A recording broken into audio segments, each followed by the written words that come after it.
ਜੀ ਲੈਲ ਸਾਹਿਬ ਸਤਿ ਸ਼੍ਰੀ ਅਕਾਲ।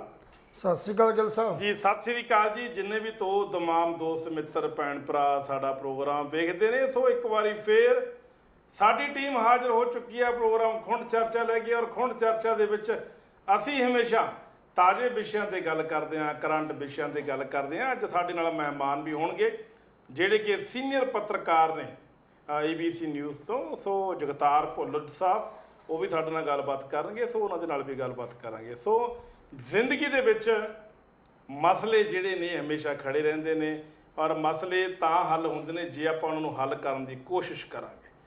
ਆਮ ਆਦਮੀ ਪਾਰਟੀ ਨੇ ਚੋਣਾਂ ਤੋਂ ਪਹਿਲਾਂ ਬਹੁਤ ਵੱਡੇ ਵੱਡੇ ਸਬਜ਼ ਬਾਗ ਦਿਖਾ ਕੇ ਢੇਰ ਸਾਰੀਆਂ ਵੋਟਾਂ ਵੀ ਲੈ ਲਈਆਂ, ਸੀਟਾਂ ਵੀ ਲੈ ਲਈਆਂ ਢੇਰ ਸਾਰੀਆਂ, ਔਰ ਲੋਕਾਂ ਨੇ ਭੰਗੜੇ ਵੀ ਪਾਏ। ਲੈਲ ਸਾਹਿਬ ਜਦੋਂ ਆਮ ਆਦਮੀ ਪਾਰਟੀ ਦੇ 92 ਵਿਧਾਇਕ ਬਣੇ ਤਾਂ ਲੋਕਾਂ ਨੇ ਬਹੁਤ ਭੰਗੜੇ ਪਾਏ।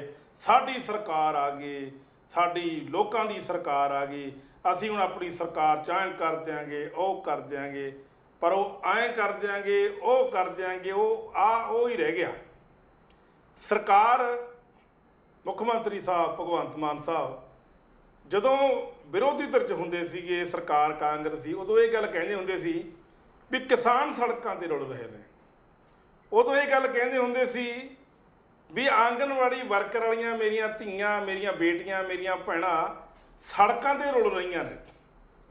ਭਗਵੰਤ ਮਾਨ ਸਾਹਿਬ ਇਹ ਗੱਲ ਕਹਿੰਦੇ ਹੁੰਦੇ ਸੀ ਵੀ 6-6 ਹਜ਼ਾਰ ਰੁਪਏ ਦੇ ਟੀਚਰ ਕੰਮ ਕਿਵੇਂ ਕਰ ਸਕਦੇ ਨੇ। ਇਹ ਸਰਕਾਰ ਇਹਨਾਂ ਨੂੰ ਮੂਰਖ ਬਣਾ ਰਹੀ ਹੈ, ਇੰਨੇ ਸਾਲਾਂ ਤੋਂ ਪੱਕੇ ਨਹੀਂ ਕਰ ਰਹੇ। ਮਸਲੇ ਜਿਉਂਦੇ ਤਿਉਂ ਨੇ। ਟੀਚਰ ਅੱਜ ਵੀ ਧਰਨੇ 'ਤੇ ਨੇ। ਸੰਗਰੂਰ ਦੇ ਵਿੱਚ ਨਰਸਾਂ ਦੀ ਭੁੱਖ ਹੜਤਾਲ ਮਰਨ ਵਰਤ ਜਾਰੀ ਹੈ। ਕਈ ਨਰਸਾਂ ਦੀ ਸਿਹਤ ਖਰਾਬ ਹੋ ਗਈ। ਮੁਲਾਜ਼ਮ ਪੱਕੇ ਨਹੀਂ ਕੀਤੇ, ਉਹ ਵੀ ਜਿਉਂਦਾ ਤਿਉਂ ਹੈ। ਕਣਕ ਦਾ ਝਾੜ ਘੱਟ ਹੋਇਆ, ਹੋਰ ਫਸਲਾਂ ਦਾ ਨੁਕਸਾਨ ਹੋਇਆ, ਤੇ ਜਿਹੜੀ ਕਿਸਾਨ ਜਥੇਬੰਦੀਆਂ ਨੇ ਦਿੱਲੀ ਦੀ ਤਰਜ਼ 'ਤੇ ਮੋਹਾਲੀ ਚੰਡੀਗੜ੍ਹ ਦੇ ਵਿੱਚ ਪਹੁੰਚਣੀਆਂ ਸ਼ੁਰੂ ਹੋ ਚੁੱਕੀਆਂ ਨੇ। ਅਸੀਂ ਆਪਣੀ ਸੈਂਟਰ ਦੀ ਵਿੰਡੋ ਦੇ ਵਿੱਚ ਉਹ ਤਾਜ਼ਾ ਹਾਲਾਤ ਜਿਹੜੇ ਨੇ ਤੁਹਾਨੂੰ ਅਸੀਂ ਦਿਖਾਉਣੇ ਸ਼ੁਰੂ ਕਰ ਦਿੱਤੇ ਨੇ। ਔਰ ਜਿੱਥੇ ਬੈਰੀਗੇਟਿੰਗ ਜਿਹੜੀ ਹੈ ਬਹੁਤ ਜ਼ਬਰਦਸਤ ਕੀਤੀ ਹੋਈ ਹੈ। ਬੈਰੀਗੇਟਿੰਗ ਨਹੀਂ ਲੈਲ ਸਾਹਿਬ ਜੀ, ਮੈਂ ਕਹਿੰਦਾ ਕੈਂਟਰ ਕੀ, ਕਰੇਨਾ ਕੀ, ਟਰੱਕ ਕੀ ਟੇਢੇ ਵਿੰਗੇ ਕਰਕੇ ਖੜੇ ਕੀਤੇ ਹੋਏ ਨੇ ਵੀ ਕਿਸਾਨ ਐਂਟਰ ਨਾ ਕਰ ਸਕਣ ਚੰਡੀਗੜ੍ਹ ਦੇ ਵਿੱਚ। ਜਿਹੜੇ ਕਿਸਾਨਾਂ ਨੂੰ ਅੰਨਦਾਤਾ ਕਹਿੰਦੀ ਸੀ ਆਮ ਆਦਮੀ ਪਾਰਟੀ, ਅੱਜ ਉਸੇ ਅੰਨਦਾਤਾ ਨਾਲ ਗੱਲ ਕਰਨ ਨੂੰ ਤਿਆਰ ਨਹੀਂ ਹੈਗੀ। ਦੋਸਤੋ ਗੱਜ ਵਜਾ ਕੇ ਇੱਕ ਵਾਰੀ ਫੇਰ ਤੁਹਾਡਾ ਪ੍ਰੋਗਰਾਮ ਖੁੰਡ ਚਰਚਾ ਵਿੱਚ ਤੁਹਾਡਾ ਹਾਰਦਿਕ ਸਵਾਗਤ ਹੈ। ਮੈਂ ਕੁਲਵੰਤ ਸਿੰਘ ਗਿੱਲ, ਔਰ ਮੇਰੇ ਨਾਲ ਮੇਰੇ ਸੀਨੀਅਰ ਸਾਥੀ ਪੱਤਰਕਾਰ ਨਰਿੰਦਰ ਸਿੰਘ ਜੀ ਲਹਿਲ। ਸਾਡੇ ਦੋਹਾਂ ਵੱਲੋਂ ਪਿਆਰ ਭਰੀ ਸਤਿ ਸ੍ਰੀ ਅਕਾਲ। ਲਹਿਲ ਸਾਹਿਬ ਕੀ ਹੋ ਰਿਹਾ ਤੁਹਾਡੇ ਰਾਜ ਦੇ ਵਿੱਚ? ਹਾਂ ਗਿੱਲ ਸਾਹਿਬ ਜਿਹੜੇ ਨੇ ਚੰਡੀਗੜ੍ਹ ਮੋਹਾਲੀ ਪਹੁੰਚ ਚੁੱਕੇ ਨੇ। ਬਾਰਡਰਾਂ ਤੇ ਪਾਣੀ ਕੈਂਡਰ ਦੀਆਂ ਤੋਪਾਂ ਲਾਤੀਆਂ, ਅਥਰੂ ਗੈਸ ਦੇ ਗੋਲਿਆਂ ਦੇ ਨਾਲ ਲੈਸ ਹੋ ਗਈ ਚੰਡੀਗੜ੍ਹ ਪੁਲਿਸ। ਭਗਵੰਤ ਮਾਨ ਸਾਹਿਬ ਗੱਲ ਕਰਨ ਨੂੰ ਤਿਆਰ ਨਹੀਂ, ਕਿਸਾਨ ਹਿੱਲਣ ਨੂੰ ਤਿਆਰ ਨਹੀਂ। ਕਿਸਾਨ ਹਜ਼ਾਰਾਂ ਦੀ ਤਾਦਾਦ ਦੇ ਵਿੱਚ ਦਿਨ ਰਾਤ ਉੱਥੇ ਬੈਠੇ ਨੇ। ਰਾਤਾਂ ਨੂੰ ਉਹਨਾਂ ਨੇ ਮੰਜੇ ਡਾਲੇ ਨੇ ਬਾਰਡਰ ਦੇ ਉੱਤੇ ਮੋਹਾਲੀ ਚੰਡੀਗੜ੍ਹ ਦੇ। ਇੱਦਾਂ ਲੱਗ ਰਿਹਾ ਸੀ ਕੱਲ ਜਿਵੇਂ ਦਿੱਲੀ ਦਾ ਨਜ਼ਾਰਾ ਪੇਸ਼ ਕਰ ਰਹੇ ਹੁਣ ਕਿਸਾਨ। ਪਰ ਕਿਸਾਨਾਂ ਨੇ ਸਪਸ਼ਟ ਸ਼ਬਦਾਂ ਵਿੱਚ ਕਿਹਾ ਵੀ ਜਿੰਨਾ ਚਿਰ ਭਗਵੰਤ ਮਾਨ ਸਾਹਿਬ ਸਾਡੀਆਂ ਮੰਗਾਂ ਨਹੀਂ ਮੰਨਦੇ, ਉਹਨਾਂ ਚਿਰ ਦਿੱਲੀ ਵਾਂਗੂ ਪੱਕੇ ਘਰ, ਪੱਕਾ ਮੋਰਚਾ, ਪੱਕਾ ਧਰਨਾ ਇਹ ਮੋਹਾਲੀ ਤੇ ਚੰਡੀਗੜ੍ਹ ਦੇ ਬਾਰਡਰ ਤੇ ਜਾਰੀ ਰਹੂਗਾ। ਔਰ ਲਹਿਲ ਸਾਹਿਬ ਜੇ ਜਾਰੀ ਰਹਿੰਦਾ ਉੱਥੇ ਬਹੁਤ ਵੱਡੇ ਵੱਡੇ ਸਕੂਲ ਨੇ, ਪੜ੍ਹਾਈ ਦਾ ਨੁਕਸਾਨ ਹੋ ਜਾਏਗਾ, ਡੈਡ ਹੋ ਜਾਏਗਾ ਕੰਮ। ਉਹ ਰਾਹਗੀਰਾਂ ਲਈ ਇੱਕ ਬਹੁਤ ਵੱਡਾ ਮਾਰਗ ਹੈ। ਉਹ ਰਾਹਗੀਰ ਜਾਮ ਹੋ ਜਾਣਗੇ ਔਰ ਪਰੇਸ਼ਾਨੀ ਸ਼ਹਿਰ ਦੇ ਲੋਕਾਂ ਵਾਸਤੇ ਜਿਹੜਾ ਬਹੁਤ ਵੱਡੀ ਪਰੇਸ਼ਾਨੀ ਦਾ ਸਬੱਬ ਜਿਹੜਾ ਆਉਣ ਵਾਲੇ ਦਿਨਾਂ 'ਚ ਖੜਾ ਹੋਣਾ ਹੈ, ਉਹ ਆਪਾਂ ਸੋਚ ਵੀ ਨਹੀਂ ਸਕਦੇ। ਕੀ ਕਹਿਣਾ ਚਾਹੁੰਦੇ ਹੋ? ਫਿਰ ਆਪਾਂ ਅਗਲੇ ਸਵਾਲ 'ਤੇ ਜਾਵਾਂਗੇ। ਗਿੱਲ ਸਾਹਿਬ ਗੱਲ ਤੇ ਇਹ ਹੈ ਵੀ ਅਸੀਂ ਇਲੈਕਸ਼ਨ ਤੋਂ ਪਹਿਲਾਂ ਵੀ ਇਹ ਗੱਲ ਬਾਰ-ਬਾਰ ਦੁਹਰਾਉਂਦੇ ਰਹੇ ਹਾਂ ਜੀ। ਉਹਨਾਂ ਗਰੰਟੀਆਂ ਦੀ ਵੀ ਜਿਹੜੀਆਂ ਗਰੰਟੀਆਂ ਨੇ ਆਮ ਆਦਮੀ ਪਾਰਟੀ ਨੂੰ ਦਿੱਤੀਆਂ ਸੀ, ਤੇ ਉਹਦੇ ਨਾਲ ਅਸੀਂ ਵੀ ਕੁਝ ਗਰੰਟੀਆਂ ਦਿੱਤੀਆਂ ਸੀ ਜੀ। ਅਸੀਂ ਤੇ ਆਪਣੀਆਂ ਗਰੰਟੀਆਂ ਤੇ ਅੱਜ ਵੀ ਖੜੇ ਹਾਂ। ਸਾਨੂੰ ਅੱਜ ਵੀ ਪਤਾ ਵੀ ਆਮ ਆਦਮੀ ਪਾਰਟੀ ਕੋਲੇ ਚੋਣਾਂ ਲੜਨ ਦਾ ਬਦਲ ਤੇ ਸੀ, ਪਰ ਸਮਾਜ ਨੂੰ ਉੱਪਰ ਚੁੱਕਣ ਦਾ, ਸਾਡੇ ਮੰਗਾਂ ਤੇ ਮਸਲਿਆਂ ਦਾ ਹੱਲ ਨਹੀਂ ਆ ਉਹਨਾਂ ਕੋਲ ਜੀ। ਇਹ ਉਹਨਾਂ ਦੇ ਦਲਾਂ ਦੇ ਵਿੱਚ ਤੇ ਇਹ ਹੋ ਸਕਦਾ ਸੀ ਸਾਡੇ ਕੋਲ ਕੋਈ ਜਾਦੂ ਦੀ ਛੜੀ ਹੈ ਜਿਹੜੀ ਅਸੀਂ ਫੇਰਾਂਗੇ ਤੇ ਪੰਜਾਬ ਦੇ ਮਸਲੇ ਹੱਲ ਹੋ ਜਾਣਗੇ ਜੀ। ਇਦਾਂ ਦਾ ਨਹੀਂ ਸੀ। ਭਗਵੰਤ ਮਾਨ ਨੂੰ ਜੇ ਕਿਤੇ ਇਹ ਪਤਾ ਹੁੰਦਾ ਨਾ ਵੀ ਮੇਰੇ ਸੀਐਮ ਬਣਨ ਤੋਂ ਬਾਅਦ ਮੇਰੇ ਹੱਥ ਪੱਲੇ ਕੁਝ ਨਹੀਂ ਹੋਣਾ, ਮੈਨੂੰ ਸੂਬੇ ਦੀ ਆਰਥਿਕ ਵਿਵਸਥਾ, ਸੂਬੇ ਦੇ ਆਰਥਿਕ ਹਾਲਾਤ ਜੀ ਜਾਂ ਸੂਬੇ ਦੀ ਵਿਵਸਥਾ ਕੀ ਹੈ, ਜੇ ਉਹ ਚੰਗੀ ਤਰ੍ਹਾਂ ਉਹਦਾ ਐਨਾਲਿਸਿਸ ਕਰ ਲੈਂਦਾ ਤੇ ਸ਼ਾਇਦ ਕੁਛ ਨਾ ਕੁਛ ਲੋਕਾਂ ਨੂੰ ਰਾਹਤ ਮਿਲ ਜਾਂਦੀ। ਅੱਜ ਹਰ ਥਾਂ ਦੇ ਉੱਤੇ ਇਹ ਕਿਸਾਨਾਂ ਨੇ ਬੈਰੀਗੇਡ ਲਾ ਕੇ ਦਿੱਲੀ ਦਾ ਨਜ਼ਾਰਾ ਫਿਰ ਪੇਸ਼ ਕਰ ਦਿੱਤਾ। ਮੈਂ ਤੇ ਹੈਰਾਨ ਹੈ ਵੀ ਅੱਜ ਵੀ ਉਹ ਕਿਸਾਨ ਜਥੇਬੰਦੀਆਂ ਇੰਨੀਆਂ ਸਟਰੋਂਗ ਨੇ ਵੀ ਆਪਣੇ ਇੱਕ ਸੰਘਰਸ਼ ਨੂੰ ਕਾਮਯਾਬੀ ਤੋਂ ਬਾਅਦ ਇੱਕ ਇਹੋ ਜਿਹੇ ਸਟੇਜ ਤੇ ਆ ਗਿਆ ਸੀ ਵੀ ਲੋਕਾਂ ਦੇ ਮਨਾਂ 'ਚ ਇਹ ਹੋ ਗਿਆ ਸੀ ਵੀ ਖਰੇ ਕਿਸਾਨ ਮੁੜ ਕੇ ਇਕੱਠੇ ਹੋ ਸਕਦੇ ਕਿ ਨਹੀਂ ਹੋ ਸਕਦੇ। ਬਿਲਕੁਲ ਜੀ ਬਿਲਕੁਲ। ਪਰ ਕੱਲ ਦਿੱਲੀ ਦੇ ਅੰਦਰ ਜਿਹੜਾ ਪੱਕਾ ਧਰਨਾ, ਚੰਡੀਗੜ੍ਹ ਦੇ ਅੰਦਰ ਜਿਹੜਾ ਉਹ ਪੱਕੇ ਧਰਨੇ ਵਾਸਤੇ ਜਦੋਂ ਮੋਹਾਲੀ 'ਚ ਆਏ ਆ ਤੇ ਸਾਬਤ ਹੋ ਗਿਆ ਵੀ ਲੋਕ ਜੋ ਚਾਹਣਗੇ ਉਹ ਕਰ ਸਕਦੇ ਨੇ। ਇਹਨਾਂ ਲੋਕਾਂ ਦੀ ਬਦੌਲਤ ਹੀ ਜਿਹੜੀ ਆਮ ਆਦਮੀ ਪਾਰਟੀ ਉਹ 92 ਵਿਧਾਇਕ ਜਿੱਤ ਕੇ ਸਰਕਾਰ 'ਚ ਆਈ ਸੀ। ਸਰਕਾਰ ਨੇ ਕੀਤੇ ਸਾਰੇ ਉਹ ਵਾਅਦੇ ਅੱਜ ਕੱਲਾ ਕੱਲਾ ਜਿਹੜਾ ਉਹ ਬਿਆਨ ਆ ਉਹ ਵਾਪਸ ਲਿਆ ਜਾ ਰਿਹਾ। ਇੱਕ ਪਾਸੇ ਤੇ ਐਲਾਨ ਕੀਤਾ ਜਾਂਦਾ ਜੀ ਔਰ ਤੀਜੇ ਦਿਨ ਬਾਅਦ ਉਹ ਵਾਪਸ ਲੈ ਲਿਆ ਜਾਂਦਾ। ਅਸੀਂ ਇਹ ਬਹੁਤ ਪਹਿਲਾਂ ਵੀ ਬਿਜਲੀ ਮਾਮਲੇ 'ਚ ਵੀ ਕਿਹਾ ਸੀ ਵੀ ਜਿਸ ਵੇਲੇ ਵਿਧਾਇਕ ਜਿਹੜੇ ਨੇ ਜਿਨ੍ਹਾਂ ਨੂੰ ਇਹ ਪਤਾ ਹੀ ਨਹੀਂ ਸੀ ਵੀ ਬਿਜਲੀ ਬੋਰਡ ਕਿਵੇਂ ਚੱਲਦਾ ਜਾਂ ਬਿਜਲੀ ਬੋਰਡ ਦੀ ਹਾਲਾਤ ਕੀ ਨੇ ਜਾਂ ਉਹ ਕ੍ਰਾਈਸਿਸ ਕਿੱਦਾਂ, ਉਹ ਫਾਈਨੈਂਸ਼ੀਅਲ ਕ੍ਰਾਈਸਿਸ ਕਿੱਦਾਂ ਜਿਹੜਾ ਉਹ ਡੀਲ ਕਰ ਰਿਹਾ, ਅਥਾਰਟੀ ਕੋ ਕਿੰਨਾ ਸਾਡੀ ਜਿਹੜੀ ਬਿਜਲੀ ਦੇ ਯੂਨਿਟ ਕਿੰਨੇ ਨੇ, ਕਿੰਨੇ ਪੈਦਾ ਹੋ ਰਹੇ ਨੇ, ਕਿੰਨੇ ਬਾਹਰੋਂ ਖਰੀਦੇ ਜਾ ਰਹੇ ਨੇ, ਇਹਨਾਂ ਵਿਵਸਥਾ ਦਾ ਨਹੀਂ ਸੀ ਪਤਾ। ਕਿੰਨੇ ਘਾਟੇ 'ਚ ਚੱਲ ਰਿਹਾ ਨਹੀਂ ਸੀ ਪਤਾ। ਉਸ ਵੇਲੇ ਅਸੀਂ ਅਦਾਰੇ ਵੱਲੋਂ ਬਾਰ-ਬਾਰ ਬੇਨਤੀਆਂ ਕਰਦੇ ਰਹੇ ਹਾਂ ਕਿ 31 ਮਾਰਚ ਤੋਂ ਪਹਿਲਾਂ ਡਿਫਾਲਟਿੰਗ ਅਮਾਊਂਟ ਗਿਰਾ ਲਈ ਜਾਏ ਤਾਂ ਕਿ ਬਿਜਲੀ ਬੋਰਡ ਦੇ ਕੋਲੇ ਘੱਟੋ ਘੱਟ ਫਾਈਨਾਂਸ ਤੇ ਆ ਜਾਏ, ਪੈਸਾ ਆ ਜਾਏ। ਪਰ ਉਸ ਵੇਲੇ ਇਹ ਵਿਧਾਇਕ ਜੇਈਆਂ, ਐਸਡੀਓ ਔਰ ਅਥਾਰਟੀ ਨੂੰ ਜਾ ਕੇ ਧਮਕੀਆਂ ਦਿੰਦੇ ਰਹੇ ਨੇ। ਪਿੰਡਾਂ 'ਚ ਕਿਸਾਨਾਂ ਤੇ ਮਜ਼ਦੂਰਾਂ ਨੂੰ, ਜਿਹੜੇ ਬੰਦੇ ਡਿਫਾਲਟਰ ਸੀ ਉਹਨਾਂ ਨੂੰ ਹਲਾਸ਼ੇਰੀ ਦਿੰਦੇ ਰਹੇ ਨੇ ਵੀ ਕੋਈ ਕਨੈਕਸ਼ਨ ਕੱਟਣ ਆਵੇ ਤੇ ਘੇਰ ਲਓ, ਕੁੱਟੋ। ਤੇ ਚੌਥੇ ਦਿਨ ਬਾਅਦ ਅੱਜ ਕੀ ਹਾਲਤ ਹੋਈ ਜਦੋਂ ਬਿਜਲੀ ਜਿਹੜੀ ਹੈ ਉਹ 6-6 ਘੰਟੇ ਦੇ ਕੱਟ ਲੱਗਣੇ ਸ਼ੁਰੂ ਹੋ ਗਏ ਤੇ ਅੱਜ ਅਹਿਸਾਸ ਹੋਇਆ ਕਿ ਬਿਜਲੀ ਬੋਰਡ ਤੇ ਘਾਟੇ 'ਚ ਜਾ ਰਿਹਾ। ਤੇ ਘਾਟਾ ਕਿੰਨੇ ਪਾਇਆ? ਘਾਟਾ ਪਾਇਆ ਸਰਕਾਰੀ ਅਦਾਰਿਆਂ ਦੀ ਡਿਫਾਲਟਿੰਗ ਅਮਾਉਂਟ ਨੇ। ਘਾਟਾ ਉਹਨਾਂ ਨੇ ਪਾਇਆ ਜਿਹੜੇ ਬਹੁਤ ਵੱਡੇ ਧਨਾੜ ਬੰਦੇ ਸੀ, ਜਿਨ੍ਹਾਂ ਦੀਆਂ ਕੋਠੀਆਂ ਦਾ 4-4 5-5 ਲੱਖ ਬਿੱਲ ਆਉਂਦਾ ਸੀ। ਆਮ ਸਧਾਰਨ ਬੰਦੇ ਦਾ ਤੇ ਕਿਹੜਾ 500 ਜਾਂ 2000 ਜਾਂ 5000 ਹੋ ਗਿਆ ਹੋ ਜੀ। ਹੁਣ ਮੇਰਾ ਕਹਿਣ ਦਾ ਭਾਵ ਵੀ ਅੱਜ ਪਤਾ ਲੱਗਾ, ਇਹ ਪਤਾ ਲੱਗਾ ਵੀ ਅਧਿਆਪਕ ਕਿੰਨੇ ਬੇਰੁਜ਼ਗਾਰ ਨੇ,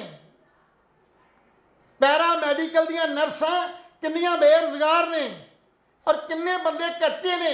ਜੇ ਕਿਤੇ ਭਗਵੰਤ ਮਾਨ ਨੇ ਇਲੈਕਸ਼ਨ ਤੋਂ ਪਹਿਲਾਂ ਐਨਾਲਿਸਿਸ ਕਰ ਲਿਆ ਹੁੰਦਾ ਤੇ ਸ਼ਾਇਦ ਉਹਦੇ ਲਈ ਕੋਈ ਪਾਲਿਸੀ ਹੋਰ ਬਣ ਜਾਂਦੀ।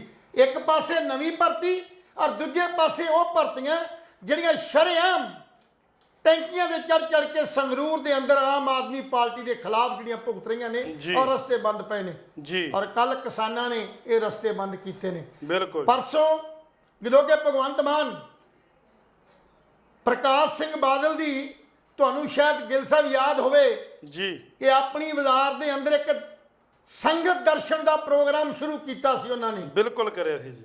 ਉਹ ਸੰਗਤ ਦਰਸ਼ਨ ਦੀ ਨਕਲ ਮਾਰਨ ਦੀ ਕੋਸ਼ਿਸ਼ ਕੀਤੀ ਗਈ ਹੈ, ਪਰ ਉਸ ਦਰਸ਼ਨ ਦੇ ਅੰਦਰ, ਸੰਗਤ ਦਰਸ਼ਨ ਦੇ ਅੰਦਰ ਹਰ ਉਹ ਗਰੀਬ ਗਰਬੇ ਨੂੰ, ਹਰ ਉਸ ਬੰਦੇ ਨੂੰ ਜਿਹਨੂੰ ਕੋਈ ਸਮੱਸਿਆ ਹੁੰਦੀ ਸੀ, ਹੱਲ ਹੋਈ ਜਾਂ ਨਹੀਂ ਹੋਈ, ਪਰ ਉਹਨੂੰ ਸੁਣਿਆ ਗਿਆ। ਪਰ ਇਹਦੇ ਦਰਸ਼ਨ ਦੇ ਵਿੱਚ, ਇਹਦੇ ਦਰਬਾਰ ਦੇ ਅੰਦਰ ਲੋਕ ਦਵਾਈਆਂ ਦੇ ਕੇ ਰੌਲਾ ਪਾਉਂਦੇ ਰਹੇ ਨੇ ਵੀ ਸਾਡੀਆਂ ਲਿਸਟਾਂ 'ਚ ਨਾਂ ਨਹੀਂ ਪਾਇਆ ਗਿਆ। ਡੀਸੀਆਂ ਨੇ ਉਹ ਲਿਸਟ 'ਚ ਨਾਂ ਪਾਈ ਆ ਜਿਹੜੇ ਬਹੁਤ ਟੌਪ ਲੈਵਲ ਦੇ ਬੰਦੇ ਸੀ। ਕੁਝ ਬੰਦਿਆਂ ਨੂੰ ਉੱਥੇ ਵਿਖਾਵੇ ਦੇ ਤੌਰ ਦੇ ਉੱਤੇ ਨਿਯੁਕਤੀ ਪੱਤਰ ਦੇ ਦਿੱਤੇ ਗਏ ਨੇ। ਉਹ ਨਿਯੁਕਤੀ ਪੱਤਰਾਂ ਦੀ ਜਦੋਂ ਇਨਵੈਸਟੀਗੇਸ਼ਨ ਹੋਏਗੀ, ਜਾਂਚ ਹੋਏਗੀ, ਤੇ ਉਹ ਵੀ ਬਹੁਤ ਵੱਡੇ ਸਕੈਂਡਲ ਬਾਹਰ ਆ ਜਾਣਗੇ। ਸੋ ਚੰਗਾ ਹੁੰਦਾ ਜੇ ਪਬਲਿਕ ਦਰਸ਼ਨ, ਸੰਗਤ ਦਰਸ਼ਨ ਤੇ ਪਬਲਿਕ ਦਰਸ਼ਨ ਜਾਂ ਦਰਸ਼ਨ ਜਿਹੜੇ ਕੀਤੇ ਜਾਂਦੇ ਨੇ ਉਹ ਸਮੁੱਚੀ ਸੰਗਤ ਦੇ ਬਾਹਰ ਦਰਬਾਰ ਲਾਇਆ ਜਾਂਦਾ ਤੇ ਭਗਵੰਤ ਮਾਨ ਨੇ ਲਾਇਆ ਦਰਬਾਰ ਜਿਹੜਾ ਸੀ ਉਹ ਚੰਦ ਲੋਕਾਂ ਲਈ ਸੀ, ਇੱਕ ਪਖੰਡ ਦੇ ਵਜੋਂ ਸੀ ਜੀ। ਸੋ ਇਹ ਜਿਹੜੀਆਂ ਸਾਰੀਆਂ ਗੱਲਾਂ ਬਾਤਾਂ ਨੇ ਇਹ ਭਗਵੰਤ ਮਾਨ ਦੀ ਇਸ ਸਰਕਾਰ ਦੀ ਨਲਾਇਕੀ ਪੇਸ਼ ਕਰਦੀਆਂ ਨੇ।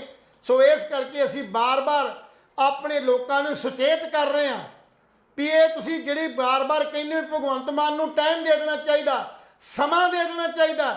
ਜਿਹੜਾ ਬੰਦਾ 60 ਦਿਨ ਦੇ ਅੰਦਰ ਅੰਦਰ ਆਪਣੀ ਵਜ਼ਾਰਤ ਦੇ 92 ਬੰਦਿਆਂ ਨੂੰ ਬਿਠਾ ਕੇ ਪਲਾਨ ਨਹੀਂ ਕਰ ਸਕਿਆ ਔਰ ਪਲੈਨਿੰਗ ਕਰਨ ਵਾਸਤੇ ਦਿੱਲੀ ਜਾਣਾ ਪੈਂਦਾ। ਕੱਲ ਫੇਰ ਜਿਹੜਾ ਭਗਵੰਤ ਮਾਨ ਜੀ ਦਿੱਲੀ ਕੇਜਰੀਵਾਲ ਸਾਹਿਬ ਦੀ ਕਚਹਿਰੀ 'ਚ ਆਪਣੀ ਜਿਹੜੀ ਹਾਜ਼ਰੀ ਪਵਾ ਕੇ ਆਏ ਨੇ ਔਰ ਉੱਥੇ ਹਾਜ਼ਰੀ ਪਵਾ ਕੇ ਆਏ ਨੇ, ਸਲਾਹ ਲੈ ਕੇ ਆਏ ਨੇ ਵੀ ਪੰਜਾਬ ਦੀ ਵਜ਼ਾਰਤ ਨੂੰ ਕਿਵੇਂ ਚਲਾਇਆ ਜਾਵੇ। ਅਜੇ 31 30 ਤੇ 31 ਨੂੰ ਸਾਡੇ ਵਿਧਾਇਕਾਂ ਦੀ ਟ੍ਰੇਨਿੰਗ ਸ਼ੁਰੂ ਹੋਣੀ ਹੈ ਕਿਉਂਕਿ ਬਜਟ ਵਾਸਤੇ ਕਿਹੜੇ ਸੋ ਚੰਗਾ ਹੁੰਦਾ ਵੀ ਇਹ ਸਾਰੀਆਂ ਗੱਲਾਂ ਪਹਿਲਾਂ ਤੈਅ ਕਰ ਲਈਆਂ ਜਾਂਦੀਆਂ, ਪਰ ਆਪਾਂ ਉਹ ਤੈਅ ਨਹੀਂ ਕਰ ਪਾਏ, ਜਿਹਦੀ ਵਜ੍ਹਾ ਕਰਕੇ ਅੱਜ ਫੇਰ ਲੋਕ ਇਹ ਗੱਲ ਕਹਿਣ ਲੱਗੇ ਨੇ ਇਹਦੇ ਨਾਲੋਂ ਤੇ ਪਹਿਲੀਆਂ ਸਰਕਾਰਾਂ ਚੰਗੀਆਂ ਸੀ ਜੀ। ਇਹ ਕਹਿਣ ਲਈ ਮਜਬੂਰ ਕਿਉਂ ਹੋਣਾ ਪਿਆ ਜੀ। ਇਹ ਸਾਡਾ ਸਵਾਲ ਬਹੁਤ ਵੱਡਾ ਹੈ। ਸੋ ਕਈ ਵਾਰ ਅਸੀਂ ਇਹ ਦੇਖਦੇ ਹਾਂ ਵੀ ਯਾਰ ਅਸੀਂ ਉਸ ਦੇਸ਼ ਦੇ ਵਾਸੀ ਹਾਂ, ਉਸ ਪੰਜਾਬ ਦੇ ਵਾਸੀ ਹਾਂ ਜਿੱਥੇ ਗੁਰੂਆਂ ਪੀਰਾਂ ਨੇ ਸੁਪਨਾ ਲਿਆ ਸੀ, ਭਗਤ ਸਿੰਘ ਵਰਗੇ ਸ਼ਹੀਦਾਂ ਨੇ ਸੁਪਨਾ ਲਿਆ ਸੀ। ਭਗਤ ਸਿੰਘ ਦਾ ਨਾਂ ਲੈ ਲੈਣਾ, ਇਨਕਲਾਬ ਜ਼ਿੰਦਾਬਾਦ ਕਹਿ ਦੇਣਾ, ਜਾਂ ਸੰਤ ਰਾਮ ਅਦਾਸੀ ਦੀਆਂ ਮਗਦਾ ਰਹੀ ਵੇ ਸੂਰਜਾ ਕਮੀਆਂ ਦੇ ਵਿਹੜੇ, ਜਾਂ ਹੋਰ ਬਹੁਤ ਵਧੀਆ ਜਿਹੜੇ ਸ਼ਾਇਰ ਸੀ ਇਨਕਲਾਬੀ ਸ਼ਾਇਰ ਜਿਹਨੂੰ ਕਹਿ ਦਿੰਦੇ ਆ, ਜਿਨ੍ਹਾਂ ਨੇ ਇਨਕਲਾਬ ਪ੍ਰਤੀ, ਮਨੁੱਖਤਾ ਦੀ ਭਲਾਈ ਪ੍ਰਤੀ, ਵਿਕਾਸ ਪ੍ਰਤੀ ਆਪਣੇ ਸ਼ਬਦਾਂ ਨੂੰ ਬਿਆਨ ਕੀਤਾ ਹੋਵੇ। ਉਹਦੀਆਂ ਗੱਲਾਂ ਕਰਨੀਆਂ ਬਹੁਤ ਸੌਖੀਆਂ ਪਰ ਅਮਲ ਜਿਹੜਾ ਨਾ ਉਹਦੇ ਤੇ ਨਹੀਂ ਕੀਤਾ ਜਾ ਰਿਹਾ। ਕੱਲ ਬਜ਼ੁਰਗ 70 ਸਾਲ ਦਾ 80 ਸਾਲ ਦਾ ਬਜ਼ੁਰਗ ਭੱਖ ਦੀ ਦੁਪਹਿਰ ਦੇ ਵਿੱਚ ਉਸੇ ਹੀ ਸੜਕ ਤੇ ਸੈਕਟਰੀਏਟ ਦੀ ਸੜਕ ਦੇ ਉੱਤੇ ਭਗਵੰਤ ਮਾਨ ਨੂੰ ਇਹ ਕਹਿੰਦਾ ਸੜਕ 'ਚ ਲੰਮੇ ਪੈ ਗਿਆ ਸੀ। ਭਗਵੰਤ ਮਾਨਾ ਐਦਾਂ ਦਾ ਸ਼ਬਦ ਬੋਲਿਆ ਸੀ, ਮੈਂ ਤੇ ਭਗਵੰਤ ਮਾਨ ਨੂੰ ਭਗਵੰਤ ਮਾਨ ਜੀ ਕਹਿ ਕੇ ਬੁਲਾਉਂਗਾ। ਕਹਿਣ ਦਾ ਭਾਵ ਇੰਨਾ ਰੋਸ ਤੇ ਗੁੱਸਾ ਉੱਤੇ ਪ੍ਰਗਟ ਸੀ ਵੀ ਮੈਂ ਵੀ ਵੋਟ ਤੁਹਾਨੂੰ ਪਾਈ ਹੈ ਜੀ ਜੀ, ਮੇਰੀ ਵੋਟ ਦਾ ਤੁਸੀਂ ਜਿੱਤੇ ਹੋ, ਪਰ ਤੁਸੀਂ ਮੇਰੀ ਗੱਲ ਸੁਣ ਨਹੀਂ ਆਏ, ਮੇਰੀ ਮੰਗ ਸੁਣ ਨਹੀਂ ਆਏ, ਕਿਸਾਨਾਂ ਨੂੰ ਮਿਲਣ ਨਹੀਂ ਆਏ, ਕਿਸਾਨਾਂ ਦਾ ਕੋਈ ਵਫਦ ਨਹੀਂ ਨਾਲ ਸੰਬੰਧਿਤ ਗੱਲ ਨਹੀਂ ਕੀਤੀ। ਔਰ ਉਹਦੇ ਹੱਕ ਦੇ ਅੰਦਰ ਕਈ ਬਜ਼ੁਰਗ ਜਿਹੜੇ ਭੱਖ ਦੀ ਦੁਪਹਿਰ ਦੇ ਵਿੱਚ ਬਹਿ ਗਏ ਔਰ ਉੱਥੋਂ ਅੱਧਾ ਕਿਲੋਮੀਟਰ ਦੂਰ ਹਾਈ ਕੋਰਟ ਦੇ ਵਿੱਚ ਬਾਰ ਕੌਂਸਲ ਦੀ ਮੀਟਿੰਗ ਨੂੰ ਸੰਬੋਧਨ ਕਰ ਰਹੇ ਸੀ ਤੇ ਉੱਥੇ 2.5 ਕਰੋੜ ਅਨਾਉਂਸ ਕਰ ਦਿੱਤਾ ਗਿਆ ਇਸ ਕਰਕੇ ਕਿ ਗਰੀਬਾਂ ਦਾ ਕੇਸ ਫ੍ਰੀ ਲੜਿਆ ਜਾਵੇ। ਅੱਜ ਤੱਕ ਕਿਹੜੇ ਗਰੀਬ ਦਾ ਫੀਸ ਜਿਹੜਾ ਕੇਸ ਲੜਿਆ ਗਿਆ ਬਾਰ ਕੌਂਸਲ ਦੇ ਉੱਥੇ? ਮੈਂ ਇਹ ਨਹੀਂ ਕਹਿੰਦੇ ਕਿਉਂ ਦਿੱਤੇ ਜਾਂ ਬਾਰ ਕੌਂਸਲ ਨੂੰ ਨਿੰਦੇ ਨਹੀਂ, ਪਰ ਸਮਝਦਾਰੀ ਇਹ ਮਰ ਰਹੇ ਹੈ ਨੇ ਉਹਨਾਂ ਵਾਸਤੇ ਕੁਝ ਕਰਨਾ ਚਾਹੀਦਾ। ਜਿਹੜੇ ਮਰ ਰਹੇ ਸੀ ਤੁਹਾਡੇ ਰਸਤੇ ਦੇ ਵਿੱਚ ਉਹਨਾਂ ਨੂੰ ਮਿਲਣਾ ਚਾਹੀਦਾ ਸੀ, ਉਹਨਾਂ ਨਾਲ ਗੱਲ ਕਰਨੀ ਚਾਹੀਦੀ, ਉਹਨਾਂ ਦੇ ਦੁੱਖ ਸੁੱਖ ਪੁੱਛਣਾ ਚਾਹੀਦਾ ਸੀ। ਉਹ ਤੇ ਐਸਟੈਬਲਿਸ਼ ਨੇ ਬਾਰ ਕੌਂਸਲ ਜਿਹੜੀ ਹੈਗੀ ਆ ਉਹ ਤੇ ਪਹਿਲਾਂ ਹੀ ਉਹਨਾਂ ਦੇ ਵਕੀਲ, ਉਹਨਾਂ ਦੇ ਲਾਇਰ, ਐਡਵੋਕੇਟਸ ਕਰੋੜਾਪਤੀ ਨੇ, ਕੋਠੀਆਂ ਬੰਗਲੇ ਨੇ, ਕਾਰਾਂ ਨੇ, ਇੱਕ ਕੇਸ ਨੂੰ 25-25 ਲੱਖ ਰੁਪਈਆ ਲੈਂਦੇ ਨੇ। ਉਹ ਆਪਣੇ ਉਸ ਫੰਡ ਚੋਂ ਵੀ ਜੇ ਚਾਹਣ ਤੇ ਉਹਨਾਂ ਗਰੀਬ ਲੋਕਾਂ ਦਾ ਕੇਸ ਫ੍ਰੀ ਲੜ ਸਕਦੇ ਨੇ, ਪਰ ਉਹਦੇ ਲਈ ਵੀ ਉਹ ਫੀਸ ਲੈਂਦੇ ਨੇ ਸਰਕਾਰ ਤੋਂ ਤੇ ਉਹਦੇ ਵਾਸਤੇ 2.5 ਕਰੋੜ ਦੇ ਦੇਣਾ ਮੈਨੂੰ ਨਹੀਂ ਲੱਗਦਾ ਇਹ ਜਸਟ ਸਹੀ ਆ ਜਾਂ ਗਲਤ ਹੈ। ਜੀ ਬਿਲਕੁਲ ਜੀ, ਚੰਗਾ ਹੁੰਦਾ ਜੇ ਇਹੀ ਕੁਝ ਕਿਸਾਨਾਂ ਨਾਲ ਮਿਲ ਕੇ ਕਿਸਾਨਾਂ ਦੀ ਮਦਦ ਕੀਤੀ ਜਾਂਦੀ, ਮਜ਼ਦੂਰਾਂ ਦੀ ਕੀਤੀ ਜਾਂਦੀ, ਜਿਹੜੇ ਕੱਲ ਟੈਂਕੀ ਦੇ ਚੜੇ, ਜਿਹੜੇ ਖੇਤੀ ਦੇ ਸੰਯੁਕਤ ਆਤਮਾ ਦੇ EMPLOYEE ਸੀ ਖੇਤੀ ਵਿਭਾਗ ਦੇ, ਜਿਹੜੇ ਅੱਜ ਵੀ ਉੱਥੇ ਟੈਂਕੀਆਂ ਦੇ ਚੜੇ ਨੇ, ਉਹਨਾਂ ਨੂੰ ਉਤਾਰਨ ਦਾ ਯਤਨ ਕੀਤਾ ਜਾਂਦਾ ਤੇ ਹੋ ਸਕਦਾ ਪੰਜਾਬ ਦੇ ਅੰਦਰ ਆਮ ਆਦਮੀ ਪਾਰਟੀ ਨੂੰ ਕੁਝ ਲੋਕ ਕਹਿੰਦੇ ਨੇ ਵੀ ਸਮਾਂ ਦਿਓ, ਸਮਾਂ ਦਿੱਤਾ ਸੀ 50 ਦਿਨ 60 ਦਿਨ, ਪਰ ਹੁਣ ਸਾਨੂੰ ਘੱਟੋ ਘੱਟ ਦਾ ਰਿਜ਼ਲਟ ਚਾਹੀਦਾ। ਸੋ ਇਸ ਕਰਕੇ ਭਗਵੰਤ ਮਾਨ ਜੀ ਸਾਡੀ ਤੁਹਾਨੂੰ ਬੇਨਤੀ ਅਪੀਲ ਹੈ ਕਿ ਜਿਹੜੀਆਂ ਮੌਜੂਦਾ ਜਿਹੜੀਆਂ ਭੱਖ ਦੇ ਮਸਲੇ ਨੇ ਇਹਨਾਂ ਦੇ ਉੱਤੇ ਜ਼ਰੂਰ ਗੌਰ ਕੀਤਾ ਜਾਵੇ। ਇਸ ਗੌਰ ਨਾਲ ਹੀ ਆਪਾਂ ਇਹ ਸੋਚਾਂਗੇ ਭਗਵੰਤ ਮਾਨ ਵਾਕਈ ਭਗਤ ਸਿੰਘ ਦੀ ਸੋਚ ਨੂੰ ਪ੍ਰਣਾਏ ਹੋਏ ਨੇ। ਜੀ ਬਿਲਕੁਲ ਜੀ। ਸੋ ਪੰਜਾਬ ਦੇ ਹਾਲਾਤ ਦਿਨ ਬ ਦਿਨ ਵੱਧ ਤੋਂ ਬੱਤਰ ਹੁੰਦੇ ਜਾ ਰਹੇ ਨੇ ਔਰ ਸਭ ਤੋਂ ਵੱਡੀ ਗੱਲ ਇਹ ਹੈ ਕਿ ਦਿੱਲੀ ਦੀ ਤਰਫ ਤੇ ਮੋਹਾਲੀ ਦੇ ਵਿੱਚ ਏਡਾ ਵੱਡਾ ਧਰਨਾ ਲੱਗ ਜਾਣਾ ਇਹ ਵੀ ਕੋਈ ਬਾਹਲਾ ਵੱਡਾ ਕੋਈ ਸ਼ੁਭ ਸ਼ਗਨ ਨਹੀਂ ਹੈਗਾ, ਇਹ ਮਾੜੀ ਗੱਲ ਹੈ। ਔਰ ਕਿਸਾਨ ਅੰਨਦਾਤਾ ਹੈ, ਪਾਣੀ ਪਹਿਲਾਂ ਹੀ ਹੈ ਨਹੀਂ ਪਾਣੀ ਦੇਣ ਨੂੰ, ਔਰ ਭਗਵੰਤ ਮਾਨ ਸਾਹਿਬ ਇਹ ਬਾਰ-ਬਾਰ ਅਪੀਲ ਕਰ ਰਹੇ ਨੇ ਕਿ ਕਿਸਾਨਾਂ ਨੂੰ ਪਾਣੀ ਬਚਾਉਣ ਬਾਰੇ ਸੋਚਣਾ ਚਾਹੀਦਾ ਹੈ, ਪਾਣੀ ਕਿਵੇਂ ਬਚਾਇਆ ਜਾਵੇ। ਲੇਕਿਨ ਕਿਤੇ ਨਾ ਕਿਤੇ ਸਰਕਾਰ ਦੀ ਤੇ ਕਿਸਾਨਾਂ ਦੀ ਜਿਹੜੀ ਟਸਲ ਹੈਗੀ ਹੈ ਉਹ ਵੱਧਦੀ ਜਾ ਰਹੀ ਹੈ। ਹੋ ਸਕਦਾ ਹੈ ਇਹਦੇ ਪਿੱਛੇ ਕੁਝ ਤਾਕਤਾਂ ਹੋਣ, ਪਰ ਮੈਂ ਇਹਨੂੰ ਨਹੀਂ ਮੰਨਦਾ। ਲੇਕਿਨ ਤਾਕਤਾਂ ਇਸ ਕਰਕੇ ਨਹੀਂ, ਉਹ ਕਿਸਾਨ ਜਿਹੜਾ ਹੈ ਕਿਸਾਨ ਰੁਲਿਆ ਪਿਆ। ਔਰ ਹੁਣ ਅਸੀਂ 2 ਦਿਨ ਪਹਿਲਾਂ ਇੱਕ ਸ਼ੋਅ ਦੇ ਵਿੱਚ ਗੱਲ ਕਰੀ ਸੀ ਸਾਡੇ ਆਪਣੇ ਖੁੰਡ ਚਰਚਾ ਦੇ ਵਿੱਚ ਵੀ ਸਰਕਾਰ ਪੰਚਾਇਤੀ ਜ਼ਮੀਨਾਂ ਜਿਹੜੀਆਂ ਹੈਗੀਆਂ ਨੇ ਉਹ ਹਵਾਲੇ ਕਰ ਰਹੀ ਹੈ, ਸਰਕਾਰ ਦੇ ਹਵਾਲੇ ਕਰ ਰਹੀ ਹੈ, ਪੰਚਾਇਤ ਆਪ ਹਵਾਲੇ ਕਰ ਰਹੀ ਹੈ। ਜੀ ਜੀ। ਔਰ ਫਤਿਹਗੜ੍ਹ ਸਾਹਿਬ ਦੇ ਵਿੱਚ 417 ਏਕੜ ਜ਼ਮੀਨ ਦੀ ਇੱਕ ਗੱਲ ਚੱਲ ਰਹੀ ਸੀ। ਜਦੋਂ ਪੰਚਾਇਤ ਮੰਤਰੀ ਗਏ ਸੀ ਉਹ ਕਹਿੰਦੇ ਪਿੰਡ ਵਾਲਿਆਂ ਨੇ ਆਪ ਹਵਾਲੇ ਕੀਤੀ ਹੈ, ਪਰ ਹੁਣ ਪਿੰਡਾਂ ਵਾਲੇ ਰੋਸ ਧਰਨੇ ਤੇ ਉਤਰ ਆਏ ਨੇ। ਪਿੰਡਾਂ ਵਾਲੇ ਦਾ ਕਹਿਣਾ ਕਿ ਜ਼ਬਰਦਸਤੀ ਸਾਡੀ ਜ਼ਮੀਨ ਤੇ ਕਬਜ਼ਾ ਕੀਤਾ ਗਿਆ ਜੀ। ਔਰ ਸੁਖਪਾਲ ਸਿੰਘ ਖਹਿਰਾ ਨੇ ਕੱਲ੍ਹ ਜਲੰਧਰ ਦੇ ਵਿੱਚ ਬਕਾਇਦਾ ਪ੍ਰੈਸ ਕਾਨਫਰੰਸ ਕੀਤੀ। ਉਹਨੇ ਕਿਹਾ ਸੀ ਵੀ ਜਸਟਿਸ ਸੀ ਕੁਲਦੀਪ ਸਿੰਘ ਦੀ ਰਿਪੋਰਟ ਸੀ, ਉਸ ਰਿਪੋਰਟ ਦੇ ਵਿੱਚ ਉਹਨਾਂ ਨੇ ਪਹਿਲਾਂ ਹੀ ਕਾਂਗਰਸ ਦੇ ਵਿੱਚ ਰਾਜ ਕਾਰਜਕਾਲ ਵੇਲੇ ਜ਼ਿਕਰ ਕਰਤਾ ਸੀ ਕਿ ਇਹ ਜਿਹੜੀ 1 ਲੱਖ ਏਕੜ ਤੋਂ ਉੱਪਰ ਦੀ ਜ਼ਮੀਨ ਹੈ ਪੰਜਾਬ ਦੇ ਵਿੱਚ, ਜਿਹੜੀ ਸ਼ਾਮਲਾਟ ਪੰਚਾਇਤੀ ਜ਼ਮੀਨ ਹੈ, ਇਹਦੇ ਜ਼ਿਆਦਾਤਰ ਕਬਜ਼ਾ ਮੰਤਰੀਆਂ, ਸੰਤਰੀਆਂ, IAS PCS ਔਰ ਇਹਨਾਂ ਵਜ਼ੀਰਾਂ ਦਾ ਰਿਹਾ, ਈਵਨ ਕਿ ਮੁੱਖ ਮੰਤਰੀ ਦਾ ਵੀ ਰਿਹਾ। ਇਹ ਪਹਿਲਾਂ ਛਡਾਏ ਜਾਣ। ਛਡਾਉਣ ਕਿਹਨੂੰ ਲੱਗੇ? ਜਿਹਦੇ ਕੋਲੇ 4 ਕਿੱਲੇ ਹੈ, ਜਿਹਦੇ ਕੋਲੇ 5 ਏਕੜ ਹੈ। ਹੁਣ ਕੱਲ ਪਠਾਨਕੋਟ ਦੇ ਵਿੱਚ ਗੁੱਜਰ ਭਾਈਚਾਰੇ ਕੋਲੇ 47 ਕਨਾਲ ਜਗ੍ਹਾ ਸੀ, ਉਹ ਛਡਾ ਲਈ ਕਿਉਂਕਿ ਉਹ ਗਰੀਬ ਬੰਦੇ ਨੇ। ਹੁਣ ਕੀ ਹੈ, ਸੁਖਪਾਲ ਸਿੰਘ ਖਹਿਰਾ ਨੇ ਇੱਕ ਪਹਿਲ ਕਦਮੀ ਕਰਕੇ ਕਿਸਾਨਾਂ ਨੂੰ ਕਾਲ ਕੀਤੀ ਹੈ ਕਿ ਉਹ ਅੰਬ ਸਾਹਿਬ ਗੁਰਦੁਆਰਾ ਮੋਹਾਲੀ ਵਿੱਚ ਇਕੱਠੇ ਹੋਣ ਔਰ ਸਰਕਾਰ ਦੇ ਪ੍ਰਤੀ ਲਾਮਬੰਦ ਹੋਣ। ਅਸੀਂ ਜ਼ਮੀਨਾਂ ਨਹੀਂ ਛੱਡਾਂਗੇ। ਉਹਦਾ ਕਾਰਨ ਹੈ ਵਿਜੇ ਸਾਂਪਲਾ ਨੇ ਵੀ ਗੱਲ ਕਹੀ, ਭਾਜਪਾ ਦੇ ਜਿਹੜੇ ਐਸਸੀ ਕਮਿਸ਼ਨ ਦੇ ਚੇਅਰਮੈਨ ਨੇ, ਉਹਨਾਂ ਨੇ ਵੀ ਗੱਲ ਕਹੀ ਸੀ ਵੀ ਇਹ ਜ਼ਮੀਨਾਂ ਪਤਾ ਕਿਹੜੀਆਂ ਛਡਾ ਰਹੇ ਨੇ, ਜਿਹੜੀਆਂ ਕਿ ਐਸਸੀ ਕੋਟੇ ਨੂੰ ਅਲਾਟ ਕੀਤੀਆਂ ਗਈਆਂ ਨੇ ਵੀ ਤੁਸੀਂ ਗਰੀਬ ਹੋ, ਤੁਸੀਂ ਇੰਨੀ ਕੁ ਜ਼ਮੀਨ ਵਾਹ ਕੇ ਆਪਣਾ ਰੁਜ਼ਗਾਰ ਚਲਾ ਸਕਦੇ ਹੋ, ਔਰ ਸਰਕਾਰ ਉਹਨਾਂ ਜ਼ਮੀਨਾਂ ਤੇ ਕਬਜ਼ਾ ਕਰ ਰਹੀ ਹੈ। ਬਹੁਤ ਸਾਰੀਆਂ ਜ਼ਮੀਨਾਂ ਨੇ ਜਿਹੜੀਆਂ ਕਿ 80 ਦੇ ਦਹਾਕੇ ਦੇ ਵਿੱਚ, 75 ਦੇ ਦਹਾਕੇ ਦੇ ਵਿੱਚ, 72 ਦੇ ਦਹਾਕੇ ਦੇ ਵਿੱਚ ਇਹਨਾਂ ਕਿਸਾਨਾਂ ਨੂੰ ਇਹ ਜ਼ਮੀਨਾਂ ਜਦੋਂ ਅਲਾਟ ਹੋਈਆਂ ਸੀ, ਇਹ ਬੰਜਰ ਸੀ, ਟਿੱਬੇ ਸੀ, ਰੇਤਲੇ ਇਲਾਕੇ ਸੀ, ਦਰਖਤ ਲੱਗੇ ਹੋਏ ਸੀ। ਇਹਨਾਂ ਕਿਸਾਨਾਂ ਨੇ ਬੜੀ ਮਿਹਨਤ ਕਰਕੇ, ਉਦੋਂ ਟਰੈਕਟਰ ਤਾਂ ਹੁੰਦੇ ਨਹੀਂ ਸੀ, ਉਦੋਂ ਬਲਦ ਹੁੰਦੇ ਸੀ, ਬਲਦਾਂ ਨਾਲ ਕਿਵੇਂ ਨਾ ਕਿਵੇਂ ਕਰਕੇ ਉਹ ਜ਼ਮੀਨ ਨੂੰ ਉਪਜਾਊ ਕੀਤਾ। ਅੱਜ ਜਦੋਂ ਉਹ ਜ਼ਮੀਨ ਗਰੀਬ ਦੀ ਸੋਨਾ ਦੇ ਰਹੀ ਹੈ ਤਾਂ ਸਰਕਾਰ ਨੇ ਬਾਜ਼ਾਕ ਰੱਖ ਲਈ, ਸਰਕਾਰ ਉਹਨੂੰ ਗ੍ਰੈਬ ਕਰਨ ਲੱਗ ਗਈ। ਸਰਕਾਰ ਇਹ ਸੋਚਦੀ ਹੈ ਵੀ ਇਹਨਾਂ ਜ਼ਮੀਨਾਂ ਤੋਂ ਅਸੀਂ ਰੈਵਨਿਊ ਕਮਾ ਕੇ ਖਜ਼ਾਨਾ ਭਰਾਂਗੇ, ਪਰ ਇਦਾਂ ਨਹੀਂ ਹੋਣਾ। ਖਜ਼ਾਨਾ ਕਿੱਥੋਂ ਭਰਿਆ ਜਾਊਗਾ?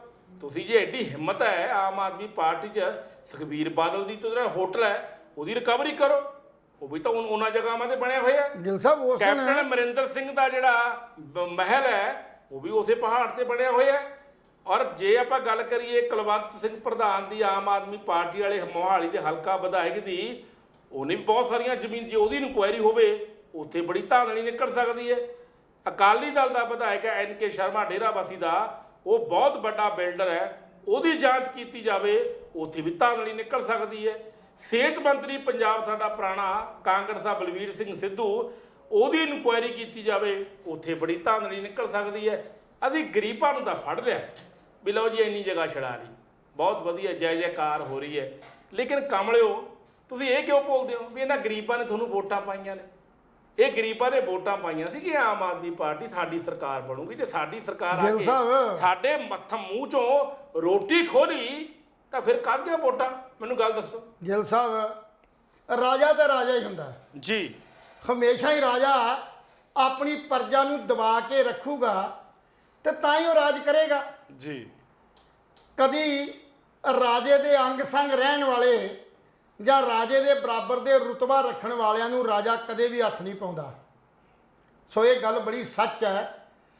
ਮਹਾਰਾਜਾ ਰਣਜੀਤ ਸਿੰਘ ਦੀਆਂ ਜਿਹੜੀਆਂ ਕਹਿੰਦੇ ਹੁੰਦੇ ਵੀ ਰੀਸਾਂ ਕਰਨੀਆਂ ਜਾਂ ਉਹਦੀ ਪੈਰ ਕਦਮ ਤੇ ਚੱਲਣ ਦਾ ਵਾਅਦਾ ਲੋਕਾਂ ਨਾਲ ਕਰਨਾ, ਉਹ ਤੁਸੀਂ ਦੇਖ ਹੀ ਲਿਆ ਕਿ ਮਹਾਰਾਜਾ ਰਣਜੀਤ ਸਿੰਘ ਦੇ ਰਾਜ 'ਚ ਤੇ ਇਹਨਾਂ ਦੇ ਰਾਜ 'ਚ ਫਰਕ ਕੀ ਆ। ਸੁਪਨੇ 'ਚ ਉਹਦੇ ਲੈਂਦੇ ਨੇ, ਪਰ ਕਾਰਗੁਜ਼ਾਰੀਆਂ ਜਿਹੜੀਆਂ ਨੇ ਉਹ ਗਲਤ ਨੇ, ਉਹ ਮਾਈ ਭਾਗੋ ਵਾਲੀਆਂ ਨੇ, ਲਾਲੋਂ ਵਾਲੀਆਂ ਨਹੀਂ। ਇਹ ਗੱਲ ਬਿਲਕੁਲ ਖੁੰਡ ਚਰਚਾ 'ਚ ਅੱਜ ਤੋਂ ਅਸੀਂ 1 ਮਹੀਨਾ ਪਹਿਲਾਂ ਜਸਟਿਸ ਕੁਲਦੀਪ ਸਿੰਘ ਦੀ ਰਿਪੋਰਟ ਦੇ ਉੱਤੇ ਔਰ ਸਬ ਕਮੇਟੀ ਜਿਹੜੀ ਹੈ ਚੰਦਰ ਸ਼ੇਖਰ ਜਿਹੜਾ ਸਾਡਾ ਡੀਜੀਪੀ ਰਿਟਾਇਰਡ ਅਫਸਰ ਸੀ, ਜਿਹਦੇ ਕਮਾਂਡ ਹੇਠ ਇੱਕ ਕਮੇਟੀ ਬਣਾਈ ਸੀ, ਸਬ ਕਮੇਟੀ, ਤੇ ਉਸ ਕਮੇਟੀ ਨੇ ਨਾਵਾਂ ਹੇਠ ਜਿਹੜੀ 1 ਲੱਖ ਸਮਥਿੰਗ 1 ਲੱਖ ਕੋਈ 19 ਕਿ 29,000 ਏਕੜ ਜ਼ਮੀਨ ਜਿਹੜੀ ਹੈ ਉਹ ਸਾਡੇ ਇੱਥੇ ਸਿਸਵਾਂ ਤੋਂ ਲੈ ਕੇ ਮਿਰਜ਼ਾਪੁਰ, ਮੀਆਂਪੁਰ, ਚੱਗਰ, ਕਰਤਾਰਪੁਰ, ਮਾਜਰੀ, ਸੈਦਪੁਰ, ਹੁਸ਼ਿਆਰਪੁਰ ਜੀ ਜਾਂ ਕੁਝ ਇਹ ਪਿੰਡ ਜਿਹੜੇ ਸੀ ਇਹ ਆਇਡੈਂਟੀਫਾਈ ਕੀਤੇ ਸੀ ਵੀ ਇਹਨਾਂ ਪਿੰਡਾਂ ਦੇ ਅੰਦਰ ਸਾਡੇ ਪੰਜਾਬ ਦੇ ਵਜ਼ੀਰ, ਸਾਬਕਾ ਵਜ਼ੀਰ, ਐਮਐਲਏ, ਸਾਬਕਾ ਐਮਐਲਏ, ਸਾਬਕਾ ਪੁਲਿਸ ਅਫਸਰ, ਸਾਡੇ ਥੰਮ ਜਿਹੜੇ ਇਨਕਲਾਬ ਜਿਹੜੇ ਸਾਡੇ ਇਨਸਾਫ ਦੇ ਥੰਮ ਨੇ, ਸਾਡੇ ਜੱਜਸ, ਡੀਜੀਪੀ ਪੰਜਾਬ ਰਿਟਾਇਰਡ, ਇਹਨਾਂ ਸਭਨਾ ਬੰਦਿਆਂ ਦੇ 127 ਬੰਦਿਆਂ ਦੇ ਨਾਂ ਜਿਹੜੇ ਉਹਨੇ ਆਪਣੀ ਰਿਪੋਰਟ 'ਚ ਸਰਕਾਰ ਨੂੰ, ਕਮੇਟੀ ਨੂੰ ਜੀ ਇਹ ਹੈਂਡਓਵਰ ਕੀਤੇ ਸੀ ਵੀ ਆਹ 127 ਬੰਦੇ ਨੇ ਜਿਨ੍ਹਾਂ ਬੰਦਿਆਂ ਨੇ ਇਹਨਾਂ ਜ਼ਮੀਨਾਂ ਦੇ ਉੱਤੇ ਕਬਜ਼ੇ ਕੀਤੇ ਹੋਏ ਨੇ। ਜੀ ਕੱਲ ਦੀ ਜੀਤ ਅਖਬਾਰ ਦੇ ਵਿੱਚ ਸਪਸ਼ਟ ਹੱਦਬਸਤਬੰਦੀ ਦੇ ਨੰਬਰ, ਖਸਰਾ ਨੰਬਰ, ਉਹਨਾਂ ਪਿੰਡਾਂ ਦੀ ਕਿੰਨੀ ਜ਼ਮੀਨ ਜਿਹੜੀ ਪੰਚਾਇਤੀ ਜਿਹੜੀ ਸ਼ਾਮਲਾਟ ਸੀ, ਉਹਨਾਂ ਜ਼ਮੀਨਾਂ ਦਾ ਵੇਰਵਾ ਜਿਹੜਾ ਸੀ ਉਹ ਦੇ ਕੇ ਤੇ ਸਰਕਾਰ ਨੂੰ ਇਹ ਗੱਲ ਕਹੀ ਸੀ। ਪਰ ਦੁੱਖ ਇਸ ਗੱਲ ਦਾ ਕਿ ਸੁਪਰੀਮ ਕੋਰਟ ਦੀਆਂ ਡਾਇਰੈਕਸ਼ਨਾਂ ਨੂੰ 7 ਅਪ੍ਰੈਲ 2022 ਦੀਆਂ ਉਹਨਾਂ ਡਾਇਰੈਕਸ਼ਨਾਂ ਨੂੰ ਪੰਜਾਬ ਸਰਕਾਰ ਨੇ ਐਕਸੈਪਟ ਤਾਂ ਕਰ ਲਿਆ, ਪਰ ਐਕਸੈਪਟ ਕਰਨ ਤੋਂ ਬਾਅਦ ਆਪਣੇ ਖਾਤੇ 'ਚ ਆਪਣੀ ਸ਼ੋਹਰਤ ਪੈਦਾ ਕਰਨ ਵਾਸਤੇ ਵੀ ਅਸੀਂ ਉਹਦੀਆਂ ਹਾਲਾਤਾਂ ਨੂੰ ਮੰਨ ਕੇ ਪੰਜਾਬ ਸਰਕਾਰ ਜਿਹੜੀ ਖਜ਼ਾਨਾ ਭਰਨ ਵਾਸਤੇ ਜਿਹੜੀਆਂ ਜ਼ਮੀਨਾਂ ਹੜੱਪ ਕਰ ਰਹੀ ਆ, ਔਰ ਉਹ ਜ਼ਮੀਨਾਂ ਛਡਾਉਣ ਦੀ ਜਿਹੜੀ ਗੱਲ ਕੀਤੀ ਉਹ ਕੁਲਵੰਤ ਗਿੱਲ ਜੀ ਨੇ ਦੱਸ ਹੀ ਦਿੱਤਾ ਕਿ ਉਹਨਾਂ 2-2, 4-4, 50, 5-5, 10-10 ਜਾਂ 20-20 ਕਿੱਲੇ ਉਹ ਜ਼ਮੀਨ ਜਿਹੜੀ 1947 ਤੋਂ ਬਾਅਦ ਸਰਪਲਸ ਕੀਤੀ ਗਈ ਸੀ, ਜਦੋਂ ਭਾਰਤ ਤੇ ਪਾਕਿਸਤਾਨ ਅੱਡ-ਅੱਡ ਬਣੇ ਸੀ। 1961 ਦੇ ਸਾਡੇ ਐਕਟ ਦੇ ਅਨੁਸਾਰ ਉਹਨਾਂ ਜ਼ਮੀਨਾਂ ਨੂੰ ਸਿਰਫ ਤਾਂ ਸਿਰਫ ਪਿੰਡਾਂ ਦੇ ਵਿਕਾਸ ਲਈ, ਸੋਸ਼ਲ ਕੰਮਾਂ ਲਈ, ਉਹਨਾਂ ਲਈ ਵਰਤਣ ਲਈ ਛੱਡ ਦਿੱਤੀ ਗਈ ਸੀ। ਉਹਨਾਂ ਦੀ ਨੇਚਰ ਪੈਦਾ ਕਰ ਦਿੱਤੀ ਗਈ ਸੀ ਵੀ ਨਾ ਇਹ ਵੇਚੀ ਜਾ ਸਕਦੀ ਹੈ, ਨਾ ਇਹ ਲੀਕ ਤੇ ਦਿੱਤੀ ਜਾ ਸਕਦੀ ਹੈ। ਇਹਦੀ ਹਰ ਸਾਲ ਬੋਲੀ ਹੋਏਗੀ, ਔਰ ਜਿਸ ਪਿੰਡ ਦੀ ਬੋਲੀ ਹੋਏਗੀ ਉਸ ਪਿੰਡ ਦੀ ਜ਼ਮੀਨ 1 ਸਾਲ ਵਾਸਤੇ ਬੋਲੀਕਾਰ ਨੂੰ ਦੇ ਕੇ ਉਹਦੇ ਜਿਹੜੇ ਪੈਸੇ ਨੇ ਉਹ ਸਿਰਫ ਤੇ ਸਿਰਫ ਪੰਚਾਇਤ ਦੇ ਖਾਤੇ 'ਚ ਜਮ੍ਹਾਂ ਹੋਣਗੇ। ਉਹਦੇ ਵਿੱਚੋਂ 30% ਪੈਸੇ ਜਿਹੜੇ ਨੇ ਉਹ ਸਾਡੀ ਜਿਹੜੀ ਹੈ ਨਗਰ ਪੰਚਾਇਤ ਜਿਹੜੀ ਸਾਡੀ ਹੈਗੀ ਆ, ਪੰਚਾਇਤ ਵਿਭਾਗ ਦਾ ਬਲਾਕ ਸੰਮਤੀ ਹੈ, BDPO, ਜਿਹਦੇ 'ਚ ਸੈਕਟਰੀ ਔਰ ਉਹਨਾਂ ਦੀਆਂ ਤਨਖਾਹਾਂ ਕੱਢਣ ਵਾਸਤੇ 30% ਜਿਹੜੀ ਅਮਾਊਂਟ ਹੈ ਉਹ ਉਹਨਾਂ ਦੇ ਖਾਤੇ ਜਾਏਗੀ। ਬਾਕੀ ਜਿਹੜੀ 70% ਅਮਾਊਂਟ ਹੈ ਉਹ ਪਿੰਡ ਦੇ ਵਿਕਾਸ ਵਾਸਤੇ ਲੱਗੇਗੀ।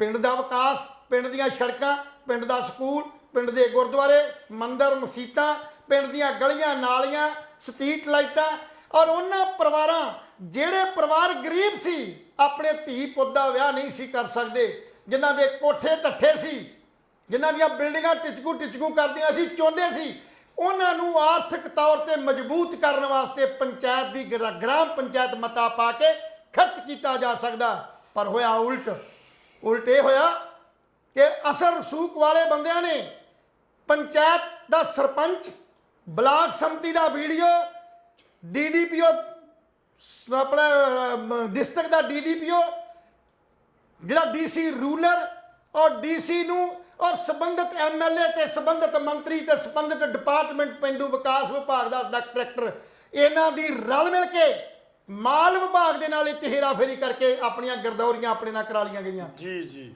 ਉਹਨਾਂ ਗਿਰਦੌਰੀਆਂ ਨੂੰ ਤੜਾਉਣਾ, ਉਹਨਾਂ ਨੂੰ ਗੱਲ ਕਰਨੀ, ਭਾਵੇਂ ਕਿ ਉਹ ਦੋ ਸਰਕਾਰਾਂ ਦੀ ਫਰਜ਼ ਬਣਦਾ ਸੀ, ਕਾਂਗਰਸ ਦਾ ਵੀ ਤੇ ਅਕਾਲੀਆਂ ਦਾ ਵੀ, ਪਰ ਉਹਨਾਂ ਨੇ ਇਹ ਕਦਮ ਨਹੀਂ ਚੁੱਕਿਆ। ਜਿਹੜਾ ਕਦਮ ਇਹਨਾਂ ਚੁੱਕਣ ਲੱਗੇ, ਪਰ ਕਦਮ ਉਹਨਾਂ ਤੇ ਅਸਰ ਹੋਇਆ ਜਿਹੜੇ ਵਿਚਾਰੇ ਪਹਿਲਾਂ ਹੀ ਇਹਨਾਂ ਨੂੰ ਬੰਜਰ ਜ਼ਮੀਨਾਂ ਨੂੰ ਜਿਹੜੀ ਉਹ ਵਾਹ ਕੇ ਅੱਜ ਸੋਨਾ ਉਗਾਉਣ ਦੇ ਬਰਾਬਰ ਕਰ ਦਿੱਤੀ ਗਈ ਹੈ। ਚੰਗਾ ਹੁੰਦਾ ਜੇ ਇੱਧਰ ਜਿਹੜੀ ਜ਼ਮੀਨ 1.25 ਲੱਖ ਏਕੜ ਜ਼ਮੀਨ ਜਿਹੜੀ ਹੈ ਇਹਨੂੰ ਪਹਿਲ ਦੇ ਆਧਾਰ ਤੇ ਛਡਾ ਲਿਆ ਜਾਂਦਾ ਤੇ ਫਿਰ ਛੋਟੇ ਬੰਦਿਆਂ ਨੂੰ ਜਿਹੜਾ ਨੱਥ ਪਾ ਲਈ ਜਾਂਦੀ।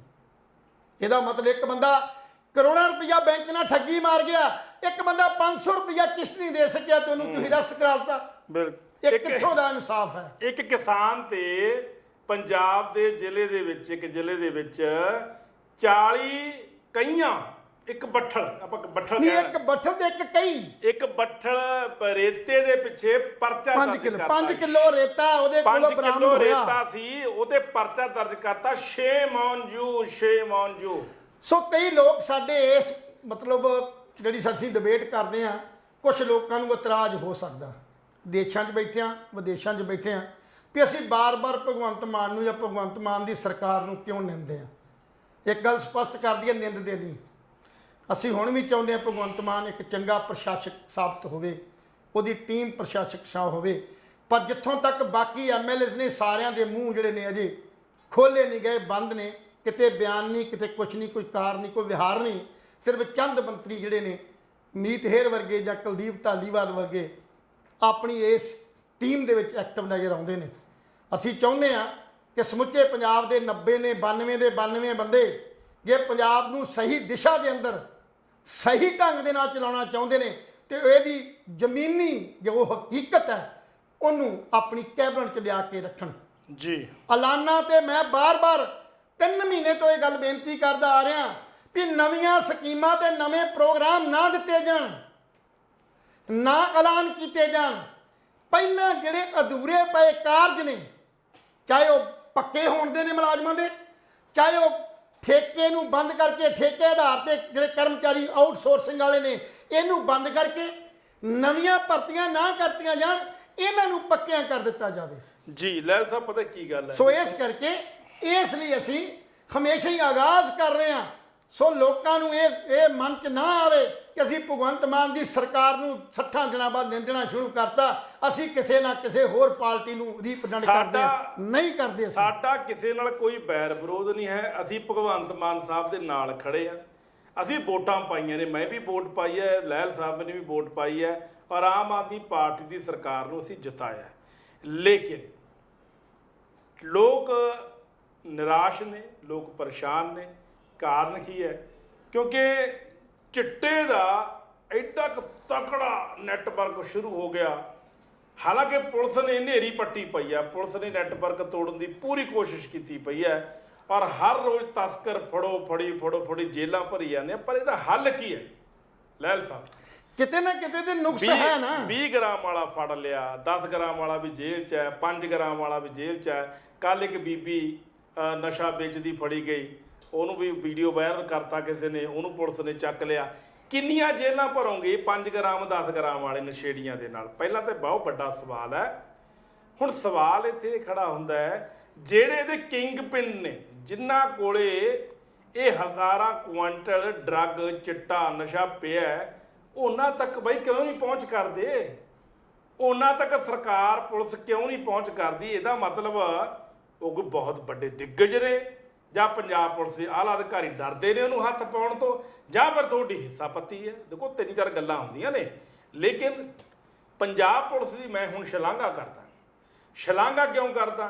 ਕਿਉਂਕਿ ਪੰਜਾਬ ਪੁਲਿਸ ਨੇ ਐਸਐਸਪੀ ਨੇ, ਜਿੰਨੇ ਵੀ ਜ਼ਿਲ੍ਹਿਆਂ ਦੇ ਨੇ, ਡਿਪਟੀ ਨੇ ਜਾਂ ਐਸਐਚਓ ਸਾਹਿਬਾਨ ਨੇ ਜਾਂ ਮੰਤਰੀ ਸੰਤਰੀ ਨੇ, ਉਹ ਦਿਨ ਰਾਤ ਉਹਨਾਂ ਨੇ ਛਾਪੇਮਾਰੀ ਸ਼ੁਰੂ ਕੀਤੀ ਹੋਈ ਹੈ। ਔਰ ਐਸੀ ਗੱਲ ਨਹੀਂ, ਜਿੱਥੇ ਨਸ਼ਾ ਤਸਕਰ ਸਰਗਰਮ ਨੇ ਉੱਥੇ ਪੰਜਾਬ ਪੁਲਿਸ ਵੀ ਪੂਰੀ ਸਰਗਰਮ ਹੈ ਇਹਨਾਂ ਨੂੰ ਫੜਨ ਵਾਸਤੇ।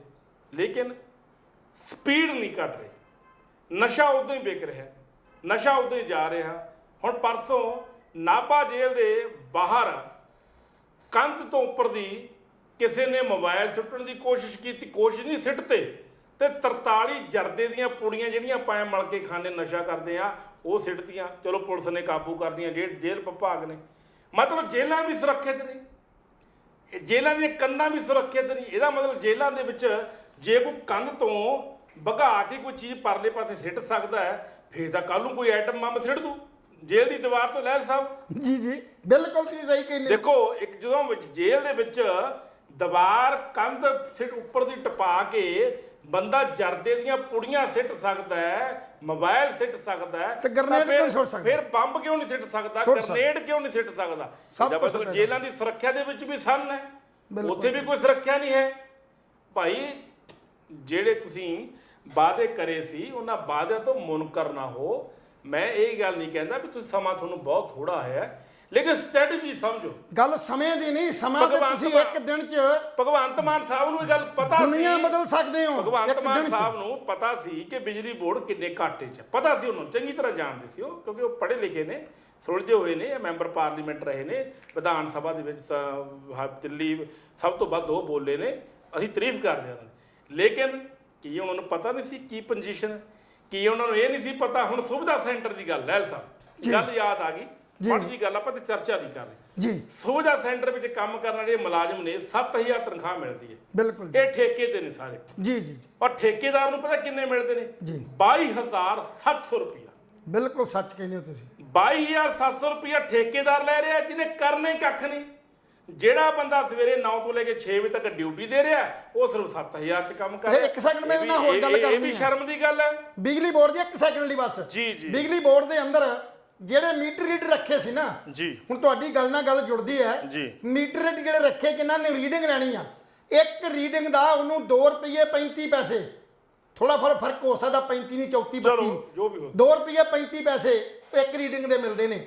ਪਰ ਠੇਕੇਦਾਰ ਜਿਹੜਾ 11 ਰੁਪਏ 70 ਪੈਸੇ ਲੈ ਰਿਹਾ। ਦੇਖ ਲਓ, ਇੱਕ ਜਿਹੜਾ ਮੀਟਰ ਰੀਡਰ ਹੈ ਜਿਹਨੇ ਉਹਨੂੰ 2 ਰੁਪਏ 70 ਪੈਸੇ ਦੇ ਹਿਸਾਬ ਨਾਲ ਜਾਂ 35 ਪੈਸੇ ਹਿਸਾਬ ਨਾਲ ਜਿਹਨੇ ਕੰਮ ਕਰਨਾ, ਜਿਹਨੇ ਗਰਮੀ 'ਚ ਘਰ ਘਰ ਜਾਣਾ, ਘਰ ਘਰ ਜਾਣਾ, ਮੋਟਰਸਾਈਕਲ 'ਚ ਤੇਲ ਆਪ ਪਾਉਣਾ, ਕਈਆਂ ਕੋਲ ਮੋਟਰਸਾਈਕਲ ਨੂੰ ਸਾਈਕਲ ਤੇ ਜਾਂਦੇ ਨੇ, ਤੇ ਉਹਨਾਂ ਦੀ ਸਾਰੀ ਦੀ ਜਿਹੜੀ ਤਨਖਾਹ ਬਣਦੀ ਆ ਉਹਦੀ ਬਣਦੀ ਆ 8000 ਰੁਪਇਆ, ਤਾਂ ਜਿਹੜਾ ਠੇਕੇਦਾਰ ਆ ਉਹ ਲੈ ਰਿਹਾ 25000 ਰੁਪਇਆ। ਦੇਖ ਸ਼ਰਮ। ਜੇ ਇਹੀ 25000 ਚ ਉਹ ਬੰਦੇ ਪੱਕੇ ਕਰ ਦਿੱਤੇ ਜਾਣ, ਮੀਟਰ ਰੀਡਰ ਜੇ ਕਰਤੇ ਜਾਣ, ਤੇ ਉਹਨਾਂ ਦਾ ਤੇਲ ਦਾ ਖਰਚਾ, ਪੈਟਰੋਲ ਦਾ ਖਰਚਾ, ਸਾਰਾ ਕੁਝ ਉਸਦਾ। ਤੁਸੀਂ ਕਹਿੰਦੇ ਰਿਸ਼ਵਤਖੋਰੀ, ਉਹ ਮੀਟਰ ਰੀਡਰ ਕਰੇਗਾ ਕੀ? ਜਿਹੜਾ ਬੰਦਾ 8000 ਦਾ ਤੇਲ ਫੂਕ ਕੇ ਘਰਾਂ ਜਾਂਦਾ, ਉਹ ਠੱਗੀ ਨਹੀਂ ਮਾਰੇਗਾ ਤਾਂ ਕੀ ਕਰੇਗਾ? ਲਹਿਰ ਸਾਹਿਬ ਪੱਕੇ ਵੀ ਨਾ ਕਰਨ, ਮੈਂ ਕਹਿੰਦਾ ਫਿਕਸ ਕਰ ਦੇਣ ਵੀ ਤੁਹਾਡੀ 25000 ਤਨਖਾਹ ਹੈ। ਆਂਗਨਵਾੜੀ ਸਾਡੀਆਂ ਭੈਣਾਂ, ਆਂਗਨਵਾੜੀ ਦੀਆਂ ਸਾਡੀਆਂ ਜਿਹੜੀਆਂ ਭੈਣਾਂ ਨੇ, ਉਹ ਅਕਾਲੀਆਂ ਵੇਲੇ ਵੀ ਪੂਰੀਆਂ ਰੁਲੀਆਂ, ਉਹਨਾਂ ਦੀ ਜੂਨ ਨਹੀਂ ਸੁਧਰੀ, ਕਾਂਗਰਸ ਵੇਲੇ ਵੀ ਰੁਲੀਆਂ, ਕੋਈ ਜੂਨ ਨਹੀਂ ਸੁਧਰੀ। ਹਾਂ, ਵੋਟਾਂ ਹਰੇਕ ਨੇ ਜੱਫੀਆਂ ਪਾ ਕੇ ਲਾਈਆਂ, ਸਾਡੀ ਭੈਣ, ਸਾਡੀ ਭੈਣ। ਲੈ ਭੈਣੇ, ਜਦੋਂ ਸਾਡੀ ਸਰਕਾਰ ਆ ਗਈ, ਅਸੀਂ ਧੂੜ ਪੱਟ ਦਿਆਂਗੇ, ਪਹਿਲੀ ਮੀਟਿੰਗ ਵਿੱਚ ਅਸੀਂ ਆਂਗਨਵਾੜੀਆਂ ਦਾ ਫੈਸਲਾ ਕਰਾਂਗੇ। ਹਰੇ ਪੈਨ ਨਾਲ ਆਮ ਆਦਮੀ ਪਾਰਟੀ ਨੇ ਵੀ ਇਹੀ ਗੱਲ ਕਹੀ ਸੀ। ਅੱਜ ਫੇਰ ਆਂਗਨਵਾੜੀ ਵਿਚਾਰੀਆਂ, ਉਹ ਬੀਬੀਆਂ ਸੜਕਾਂ ਤੇ ਭੁੱਖੀਆਂ ਮਰ ਰਹੀਆਂ ਨੇ। ਅੱਗੇ ਰਾਸ਼ਨ ਘਰੋਂ ਘਰੀ ਪਹੁੰਚਾਵਾਂਗੇ, ਉਧਰੋਂ ਡੀਪੂ ਹੋਲਡਰ ਹੜਤਾਲ ਤੇ ਬਹਿ ਗਏ, ਉਹ ਕਹਿੰਦੇ ਅਸੀਂ ਰਾਸ਼ਨ ਘਰੋਂ ਘਰੀ ਨਹੀਂ ਦੇ ਸਕਦੇ। ਕੋਈ ਤਰਕ ਹੈ ਇਹਨਾਂ ਗੱਲਾਂ, ਕੋਈ ਤੰਤ, ਕੋਈ ਦਮ ਹੈ ਇਹਨਾਂ ਗੱਲਾਂ ਦੇ ਵਿੱਚ? ਐਂ ਕਰੋ, ਸਾਰੇ ਪੰਜਾਬ ਨੂੰ ਚਾਰਟ ਤੇ ਲਾ ਦਿਓ। ਚਾਰਟ ਤੇ ਲਾਗੇ ਲਹਿਲ ਸਾਹਿਬ, ਆਪਾਂ ਚਾਰਟ ਤੇ ਕਿਵੇਂ ਲਾਗੇ? ਬਿਜਲੀ ਫ੍ਰੀ, 90% ਨੌਜਵਾਨ ਦਾ ਚਿੱਟੇ ਤੇ ਲੱਗ ਗਏ। ਉਹਨਾਂ ਨੂੰ ਚਿੱਟਾ ਖਾਣ ਤੋਂ ਵਿਹਲ ਨਹੀਂ, ਉਹ ਰੋਟੀ ਪਾਣੀ ਜੋਗੇ ਰਹੇ ਨਹੀਂ ਵਿਚਾਰੇ। ਉਹ ਆਪਦੀਆਂ ਮਾਵਾਂ ਨੂੰ ਮਾਰ ਰਹੇ ਨੇ, ਭੈਣਾਂ ਨੂੰ ਮਾਰ ਰਹੇ ਨੇ, ਪਿਓ ਦਾ ਕਤਲ ਕਰ ਰਹੇ ਨੇ, ਕਿਉਂਕਿ ਉਹਨਾਂ ਨੂੰ ਸਿਰਫ ਨਸ਼ੇ ਤੱਕ ਮਤਲਬ ਹੈ। ਹੁਣ ਅੱਧੇ ਜਿਹੜੇ ਨੌਜਵਾਨ ਰਹਿ ਗਏ, ਉਹ ਕੈਨੇਡਾ, ਅਮਰੀਕਾ, ਆਸਟ੍ਰੇਲੀਆ, ਨਿਊਜ਼ੀਲੈਂਡ ਛੱਡ ਗਏ। ਵਧੀਆ ਹੋ ਗਿਆ, ਸੱਚੇ ਪਾਤਸ਼ਾਹ। ਮੈਂ ਕਹਿੰਦਾ ਚਲੋ, ਉਹ ਬਾਬਾ ਨਾਨਕ ਦੀ ਲਹਿਲ ਸਾਹਿਬ ਜੀ, ਮੈਨੂੰ ਇੱਕ ਗੱਲ ਯਾਦ ਆ ਗਈ ਹੁਣ। ਬਿਲਕੁਲ ਜੀ, ਚੱਲਦੇ ਸ਼ੋਅ ਚ ਜੀ ਜੀ, ਬਸਦੇ ਰਹੋ ਤੇ ਉਜੜ ਜਾਓ।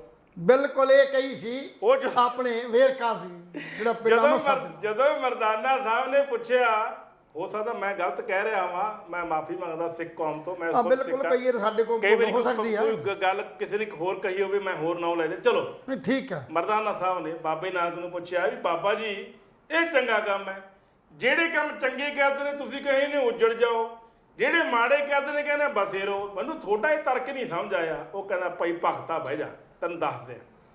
ਉਹ ਕਹਿੰਦਾ ਮੈਂ ਜਿਹੜੇ ਚੰਗੇ ਬੰਦੇ ਨੇ ਉਹਨਾਂ ਨੂੰ ਉਜੜ ਜਾਓ ਇਸ ਕਰਕੇ ਕਿਹਾ ਵੀ ਭਾਈ ਇੱਥੋਂ ਨਿਕਲ ਜਾਓ, ਇਹ ਬੰਦੇ ਮਾੜੇ ਨੇ, ਮਾੜੇ ਹੀ ਰਹਿਣਗੇ। ਪਰ ਜਿਹੜੇ ਬੰਦੇ ਗਲਤ ਨੇ ਉਹਨਾਂ ਨੂੰ ਮੈਂ ਕਿਉਂ ਕਿਹਾ ਬਸਦੇ ਰਹੋ, ਵੀ ਇੱਥੇ ਹੀ ਟਿਕੇ ਰਹੋ, ਕਿਤੇ ਹੋਰ ਜਾ ਕੇ ਨਾ ਗੰਦ ਪਾਏ। ਬਿਲਕੁਲ ਯਾਰ, ਪੰਜਾਬ ਦਾ ਕੀ ਬਣਾਤਾ, ਵੱਖ-ਵੱਖ ਥਾਵਾਂ ਤੇ ਜਾ ਕੇ ਪੰਜਾਬ ਤਾਂ ਬਾਂਦਰ ਬਣ ਗਿਆ। ਜਿਹੜੀ ਡੁਗਡੁਗੀ ਹੈ ਉਹ ਤੁਹਾਡੇ ਲੀਡਰਾਂ ਹੱਥ ਰਹੀ।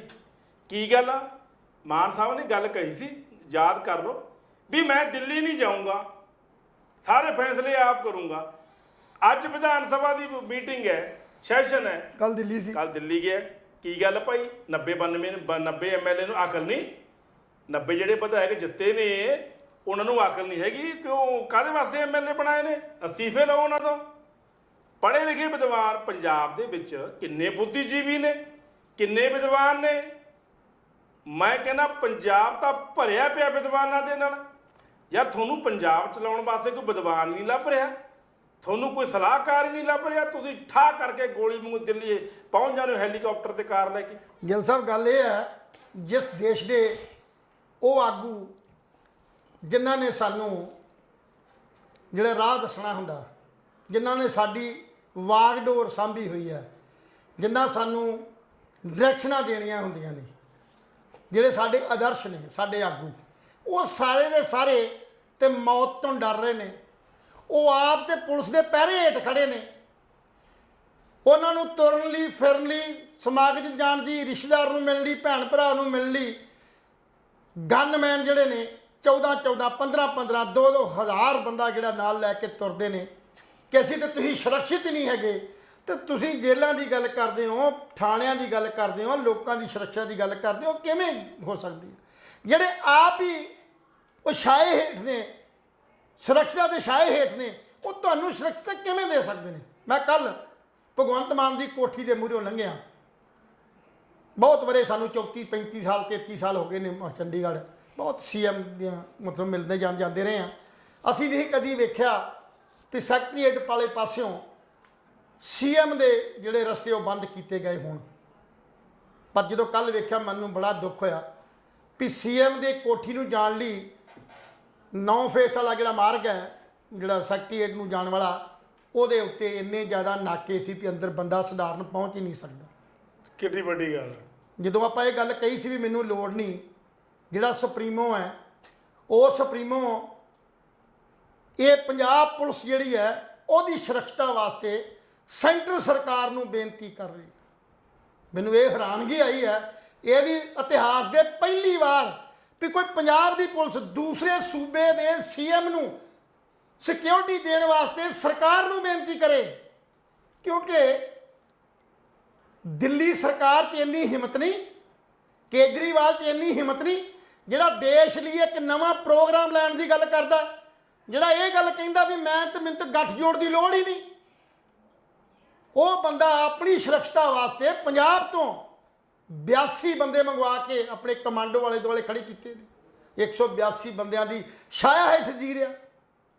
ਉਸ ਦੇਸ਼ ਦਾ ਕੀ ਬਣੇਗਾ ਜਿਸ ਦੇਸ਼ ਦੇ ਆਗੂ ਜਿਨ੍ਹਾਂ ਨੇ ਸਾਨੂੰ ਸਭ ਕੁਝ ਦੇਣਾ ਉਹ ਆਪ ਹੀ ਖਤਰੇ 'ਚ ਨੇ। ਜਿਸ ਨਸ਼ੇ ਦੀ ਤੁਸੀਂ ਗੱਲ ਕਰਦੇ ਹੋ, ਅੱਜ ਉਹ ਨਸ਼ਾ ਤਸਕਰ ਜਿਹੜੇ ਨੇ ਉਹ ਸਾਡੀ ਮਜਬੂਰੀ ਦਾ ਫਾਇਦਾ, ਸਾਡੀ ਬੇਰੁਜ਼ਗਾਰੀ ਦਾ ਫਾਇਦਾ ਉਠਾ ਕੇ ਸਾਡੇ ਉਹਨਾਂ ਬੱਚਿਆਂ ਨੂੰ, ਉਹਨਾਂ ਮੁੰਡਿਆਂ ਨੂੰ ਜਿਹੜੇ ਭੜਕਣ ਦੇ ਰਾਹ ਤੇ ਪਾਤੇ, ਕਿਉਂਕਿ ਉਹਨਾਂ ਦੇ ਹੱਥ 'ਚ ਰੁਜ਼ਗਾਰ ਨਹੀਂ, ਕਾਰੋਬਾਰ ਨਹੀਂ, ਉਹ ਆਪਣੀ ਰੋਟੀ ਚਲਾਉਣ ਲਈ, ਆਪਣੇ ਢਿੱਡ ਦੀ ਭੁੱਖ ਮਿਟਾਉਣ ਲਈ ਨਸ਼ਿਆਂ 'ਚ ਗਲਤ ਹੋ ਗਏ ਨੇ। ਔਰ ਆਪਣੇ ਨਸ਼ੇ ਨੂੰ ਪੂਰਾ ਕਰਨ ਵਾਸਤੇ ਅੱਗੇ ਉਹ ਥੋੜਾ ਥੋੜਾ ਨਸ਼ਾ ਵੇਚਣਾ ਸ਼ੁਰੂ ਕਰ ਦਿੱਤਾ। ਜਦੋਂ 4 ਪੈਸੇ ਬੰਦੇ ਕਮਾਉਣੇ ਸ਼ੁਰੂ ਹੋ ਜਾਣ, ਲਾਲਚ ਪੈ ਜਾਂਦਾ, ਤੇ ਉਸ ਲਾਲਚ ਵਸ ਹੋ ਕੇ ਆਪਣੀ ਜ਼ਿੰਦਗੀ 'ਚ ਨਾ ਬਰਬਾਦ ਕੀਤੀ ਹੈ, ਤੇ ਦੂਜਿਆਂ ਦੀ ਬਰਬਾਦੀ ਦਾ ਉਹਨਾਂ ਨੇ ਠੇਕਾ ਲੈ ਲਿਆ। ਤੇ ਕਸੂਰ ਕਿਹਦਾ? ਕਸੂਰ ਸਾਡੇ ਸਿਸਟਮ ਦਾ। ਤੁਸੀਂ ਕਹਿ ਦਿੰਦੇ ਹੋ ਬੱਚਾ ਨਸ਼ੇ ਤੇ ਲੱਗ ਗਿਆ, ਉਹ ਪੜ੍ਹਦਾ ਨਹੀਂ, ਉਹ ਆ ਨਹੀਂ ਕਰਦਾ, ਨੁਕਸਾਨ ਕਸੂਰ ਕਿੱਥੇ ਆ? ਜੇ ਮਾਨਸਿਕ ਵਿਭਾਗ ਦੇ ਜਿਹੜੇ ਡਾਕਟਰਾਂ ਨੂੰ ਕਿਤੇ ਪੁੱਛ ਲਿਆ ਜਾਵੇ ਨਾ, ਤਾਂ ਇਹਦਾ ਹੱਲ ਦੱਸ ਦੇਣਗੇ ਵੀ ਇਹਦੇ ਪਿੱਛੇ ਵੀ ਸਾਡਾ ਸਿਸਟਮ, ਸਾਡਾ ਸਮਾਜ ਹੀ ਜ਼ਿੰਮੇਵਾਰ ਹੈ। ਔਰ ਇਸ ਸਮਾਜ ਨੂੰ ਚਲਾਉਣ ਵਾਲੇ ਸਾਡੇ ਜਿਹੜੇ ਆਗੂ ਨੇ, ਸਾਡੀ ਜਿਹੜੀ ਸੱਤਾ ਦੇ ਮਾਲਕ ਨੇ, ਉਹ ਜ਼ਿਆਦਾ ਜ਼ਿੰਮੇਵਾਰ ਨੇ। ਔਰ ਇਸ ਜ਼ਿੰਮੇਵਾਰੀ ਤੋਂ ਸਾਰੀਆਂ ਸਰਕਾਰਾਂ ਅੱਜ ਤੱਕ ਭੱਜਦੀਆਂ ਰਹੀਆਂ ਨੇ। ਤਾਂ ਹੀ ਕੁਲਵੰਤ ਗਿੱਲ ਜੀ ਜਿਹੜਾ ਨਸ਼ੇ ਦਾ ਜਿਹੜਾ ਕਾਰੋਬਾਰ ਹੈ ਨਾ, ਇਹ ਨਹੀਂ ਟੁੱਟ ਰਿਹਾ, ਕਿਉਂਕਿ ਨੈਟਵਰਕ ਟੁੱਟੂਗਾ ਹੀ ਨਹੀਂ ਜਦ ਤੱਕ ਲੋਕਾਂ ਦਾ ਧਿਆਨ ਆਪਣੇ ਕਾਰੋਬਾਰ, ਕੰਮ ਪ੍ਰਤੀ ਨਹੀਂ ਆਏਗਾ, ਰੁਜ਼ਗਾਰ ਨਹੀਂ ਉਹਨਾਂ ਨੂੰ ਸਮਝੇਗਾ। ਅਗਰ ਰੁਜ਼ਗਾਰ ਕਰਨ ਵਾਲਾ ਬੰਦਾ ਬਹੁਤ ਘੱਟ, 100 ਚੋਂ 2 ਬੰਦੇ ਗਲਤ ਕਾਰਜ ਜਾਣਗੇ, 99 ਬੰਦੇ ਘੱਟੋ ਘੱਟ ਆਪਣੇ ਕਾਰੋਬਾਰ ਨਾਲ ਜੁੜੇ ਰਹਿਣਗੇ, ਉਹ ਕੰਮ ਕਰਨਗੇ। ਬਾਹਰਲੇ ਦੇਸ਼ਾਂ 'ਚ ਇਹੀ ਕੁਛ ਹੈ, ਨਕਲ ਬਾਹਰ ਦੀ ਹੈ, ਪਰ ਆਪਾਂ ਅਕਲ ਨਹੀਂ ਲੈ ਸਕੇ। ਲਿਬਾਸ ਬਾਹਰ ਦਾ ਪਰ ਲਿਆ, ਅੱਧੇ ਕੱਪੜੇ ਪਾਉਣੇ ਸ਼ੁਰੂ ਕਰਤੇ, ਜੀਨਾਂ ਪਾ ਲਈਆਂ, ਵਾਲ ਵਿਗੇ ਟੇਡੇ ਵਾਹੁਣੇ ਸ਼ੁਰੂ ਕਰਤੇ, ਜਾਂ ਹੋਰ ਕਈ ਕੁਛ ਅਪਣਾ ਲਿਆ, ਪਰ ਉੱਥੋਂ ਦੀ ਐਜੂਕੇਸ਼ਨ, ਉੱਥੋਂ ਦਾ ਸਿਸਟਮ, ਉੱਥੋਂ ਦਾ ਕਾਨੂੰਨ, ਉੱਥੋਂ ਦੀ ਜਿਹੜੀ ਹੈਗੀ ਸਟ੍ਰਿਕਨੈਸ, ਉਹ ਆਪਾਂ ਪੰਜਾਬ 'ਚ ਜਾਂ ਹਿੰਦੁਸਤਾਨ 'ਚ ਨਹੀਂ ਅਪਣਾ ਸਕੇ, ਜਿੱਥੇ ਸਾਡਾ ਦੋਸ਼ ਹੈ। ਸੋ ਇਸ ਕਰਕੇ ਅਸੀਂ ਆਪਣੇ ਇਹਨਾਂ ਵਿਦੇਸ਼ੀ ਭਰਾਵਾਂ ਨੂੰ ਇਹ ਜ਼ਰੂਰ ਬੇਨਤੀ ਕਰਦੇ ਹਾਂ ਵੀ ਜਦੋਂ ਤੁਸੀਂ ਇੰਡੀਆ ਆਉਂਦੇ ਹੋ, ਘੱਟੋ ਘੱਟ ਆਪਣੇ ਪਿੰਡਾਂ 'ਚ ਆਣ ਕੇ, ਪਰਿਵਾਰਾਂ 'ਚ ਆਣ ਕੇ ਇਕੱਠ ਕਰਕੇ ਉੱਥੋਂ ਦੇ ਸਿਸਟਮ ਬਾਰੇ ਦੱਸਿਆ ਕਰੋ ਵੀ ਸਾਡੇ ਦੇਸ਼ਾਂ ਦੇ ਅੰਦਰ ਸਾਡੀਆਂ ਸਰਕਾਰਾਂ, ਸਾਡੇ ਵਿਭਾਗ ਉੱਥੇ ਕਿਵੇਂ ਆਪਰੇਟ ਕਰਦੇ ਨੇ, ਪੁਲਿਸ ਦਾ ਕੀ ਰੋਲ ਹੈ, ਸਕੂਲ ਕਿੱਦਾਂ ਦੇ ਨੇ। ਇਹ ਜ਼ਿੰਮੇਵਾਰੀਆਂ ਸਾਡੇ ਵਿਦੇਸ਼ੀ ਭਰਾਵਾਂ ਦੀਆਂ ਜ਼ਰੂਰੀ ਬਣਦੀਆਂ, ਕਿਉਂਕਿ ਉਹਨਾਂ ਦੇ ਭਰਾ, ਭਤੀਜੇ, ਭੈਣਾਂ, ਕਈ ਰਿਸ਼ਤੇਦਾਰ ਤੁਹਾਡੀ ਜਨਮ ਭੂਮੀ ਹੈ, ਜਿੱਥੇ ਤੁਹਾਡਾ ਬਹੁਤ ਵੱਡਾ ਫਰਜ਼ ਹੈ ਕਿ ਉਸ ਜਨਮ ਭੂਮੀ ਤੇ ਵਸ ਰਹੇ ਹਰ ਬੰਦੇ ਨੂੰ ਤੁਸੀਂ ਸਿੱਖਿਅਤ ਕਰੋ ਜੀ। ਤਾਂ ਹੀ ਲੋਕ ਜਿਹੜੇ ਨੇ ਸਰਕਾਰਾਂ ਦੇ ਕੰਮਾਂ ਕੰਨਾਂ ਤੋਂ ਤਾਂ ਹੀ ਸਿਆਣੇ ਹੋ ਸਕਦੇ ਨੇ। ਇਸੇ ਕਰਕੇ ਹੀ ਅਸੀਂ ਲੋਕਾਂ ਨੂੰ ਆਗਾਜ਼ ਕਰਦੇ ਹਾਂ ਵੀ ਆਓ ਰਲੋ, ਏਕਤਾ ਪੈਦਾ ਕਰੋ, ਲੜੋ, ਲੜ ਕੇ ਹੀ ਸਮੱਸਿਆ ਦਾ ਹੱਲ ਹੋ ਸਕਦਾ। ਨਹੀਂ ਤੇ ਸਾਨੂੰ ਭਾਵੇਂ ਤੁਸੀਂ, ਮੈਂ ਕਹਿੰਦਾ ਭਗਵੰਤ ਮਾਨ ਨੂੰ 1.5 ਸਾਲ ਹੋਰ ਦੇ ਦਿਓ, 2 ਸਾਲ ਵੀ ਦੇ ਦਿਓ, ਇਹ ਸੰਘਰਸ਼, ਇਹ ਲੜਾਈ, ਇਹ ਭੁੱਖਮਰੀ ਉਹ ਦੂਰ ਨਹੀਂ ਕਰ ਸਕਦਾ। ਇਹ ਨਹੀਂ ਹੋ ਸਕਦੀ ਜਦ ਤੱਕ ਇਮਾਨਦਾਰੀ ਔਰ ਜ਼ਨਤ ਦੇ ਨਾਲ ਆਪਣੇ ਸੰਬੰਧਿਤ ਸਮਾਜ ਦੇ ਅੰਦਰੋਂ ਹੀ ਆਪਾਂ ਨੂੰ ਇਹਦਾ ਨੁਕਸ ਦਾ ਜਿਹੜਾ ਪਤਾ ਲੱਗ ਸਕੇਗਾ, ਤਾਂ ਨੁਕਸ ਦੂਰ ਹੋਏਗਾ। ਨਾ ਦਿੱਲੀ ਤੋਂ ਨਾ ਕਿਤੇੋਂ। ਹੁਣ ਇੱਕ ਨਵੀਂ ਗੱਲ ਹੋਰ ਜਿਹੜੀ ਕਰਨੀ ਮੈਂ ਸ਼ਾਰਟ ਦੱਸਦਾ ਵੀ ਵੇਖੋ, ਇੱਕ ਪਾਸੇ ਸਭ ਕੁਝ ਚੱਲਿਆ ਹੋਇਆ, ਹੁਣ ਸਾਡੀ ਪੰਜਾਬ ਦੀ ਸਰਕਾਰ ਨੂੰ ਆਪਣੀ ਪੁਲਿਸ ਤੇ ਯਕੀਨ ਨਹੀਂ ਰਿਹਾ। ਸਾਡਾ ਪੰਜਾਬ ਜਿਹੜਾ ਹੈ ਉਹ 10 ਜਿਹੜੀਆਂ ਕੰਪਨੀਆਂ ਨੇ ਉਹ ਸੈਂਟਰ ਤੋਂ ਮੰਗ ਰਹੀਆਂ ਨੇ ਵੀ ਸਾਨੂੰ ਆਪਣੀ ਪੁਲਿਸ ਤੇ ਯਕੀਨ ਨਹੀਂ ਹੈ। ਸਾਡਾ ਇੱਥੋਂ ਦਾ ਵਾਤਾਵਰਨ, ਇੱਥੋਂ ਦੀ ਜਿਹੜੀ ਸਾਡੀ ਵਿਵਸਥਾ ਹੈ ਉਹ ਖਰਾਬ ਹੁੰਦੀ ਨਜ਼ਰ ਆ ਰਹੀ ਹੈ, ਸੁਰੱਖਿਅਤ ਖਤਰਾ ਪੈਦਾ ਹੋ ਗਿਆ। ਤੇ ਇਸ ਸਾਰੇ ਕੋਈ ਨੂੰ ਬਚਾਉਣ ਲਈ, ਕਿਉਂਕਿ ਅਗਲੇ ਸਮੇਂ ਇੱਕ ਆਧਾਰ ਬਣਾ ਲਿਆ ਵੀ ਕੱਲੂ ਘਰਾ ਦਿਵਸ ਆ ਰਿਹਾ ਔਰ ਉਸ ਕਰਕੇ ਗੜਬੜ ਹੋਣ ਦੀਆਂ ਸੰਭਾਵਨਾ ਨੇ। ਨਹੀਂ, ਇਹ ਨਹੀਂ ਹੈ। ਉਸ ਵੇਲੇ ਭਗਵੰਤ ਮਾਨ ਨੇ ਸਭ ਤੋਂ, ਮੈਂ ਇੱਕ ਸੈਕਿੰਡ ਜੀ, ਜਿਸ ਵੇਲੇ ਸੈਂਟਰ ਦੀ ਸਰਕਾਰ ਨੇ, ਭਾਜਪਾ ਦੀ ਸਰਕਾਰ ਨੇ BSF ਨੂੰ ਆਪਣੇ ਬਾਰਡਰ ਤੋਂ ਭਾਰਤ ਦੀ ਧਰਤੀ ਤੇ ਪੰਜਾਬ ਦੀ ਧਰਤੀ ਦੇ 50 ਕਿਲੋਮੀਟਰ ਦੇ ਅੰਦਰ ਜੀ ਜਦੋਂ ਏਰੀਆ ਦੇ ਦਿੱਤਾ ਗਿਆ ਸੀ, ਤੇ ਭਗਵੰਤ ਮਾਨ ਦੀ ਸਰਕਾਰ ਤੇ ਕੇਜਰੀਵਾਲ ਦੀ ਸਰਕਾਰ ਦਵਾਈਆਂ ਦੇ ਰਹੇ ਕਹਿੰਦੀ ਸੀ ਵੀ ਸਾਡੇ ਪੰਜਾਬ ਦੇ, ਸਾਡੇ ਸੰਘੀ ਢਾਂਚੇ ਦੇ ਉੱਤੇ ਬਹੁਤ ਵੱਡਾ ਹਮਲਾ, ਸਾਡੀ ਪੁਲਿਸ ਦੇ ਉੱਤੇ ਇੱਕ ਧੱਬਾ ਕਿ ਪੁਲਿਸ ਤੇ ਭਰੋਸਾ ਨਹੀਂ ਰਹਿਣ ਦਿੱਤਾ ਸਾਡਾ। ਪਰ ਅੱਜ ਉਸੇ ਭਗਵੰਤ ਮਾਨ ਜਿਹੜਾ ਨਖੇਦੀ ਕਰਦਾ ਰਿਹਾ ਇਸ ਗੱਲ ਦੀ ਵੀ ਉਹ 50 ਕਿਲੋਮੀਟਰ ਅੰਦਰ ਦਖਲ ਨਹੀਂ ਦੇ ਸਕਦੇ, ਅੱਜ ਉਹੀ ਭਗਵੰਤ ਮਾਨ 10 ਕੰਪਨੀਆਂ ਮੰਗਾਉਣ ਦੀ ਗੱਲ ਕਰ ਰਿਹਾ।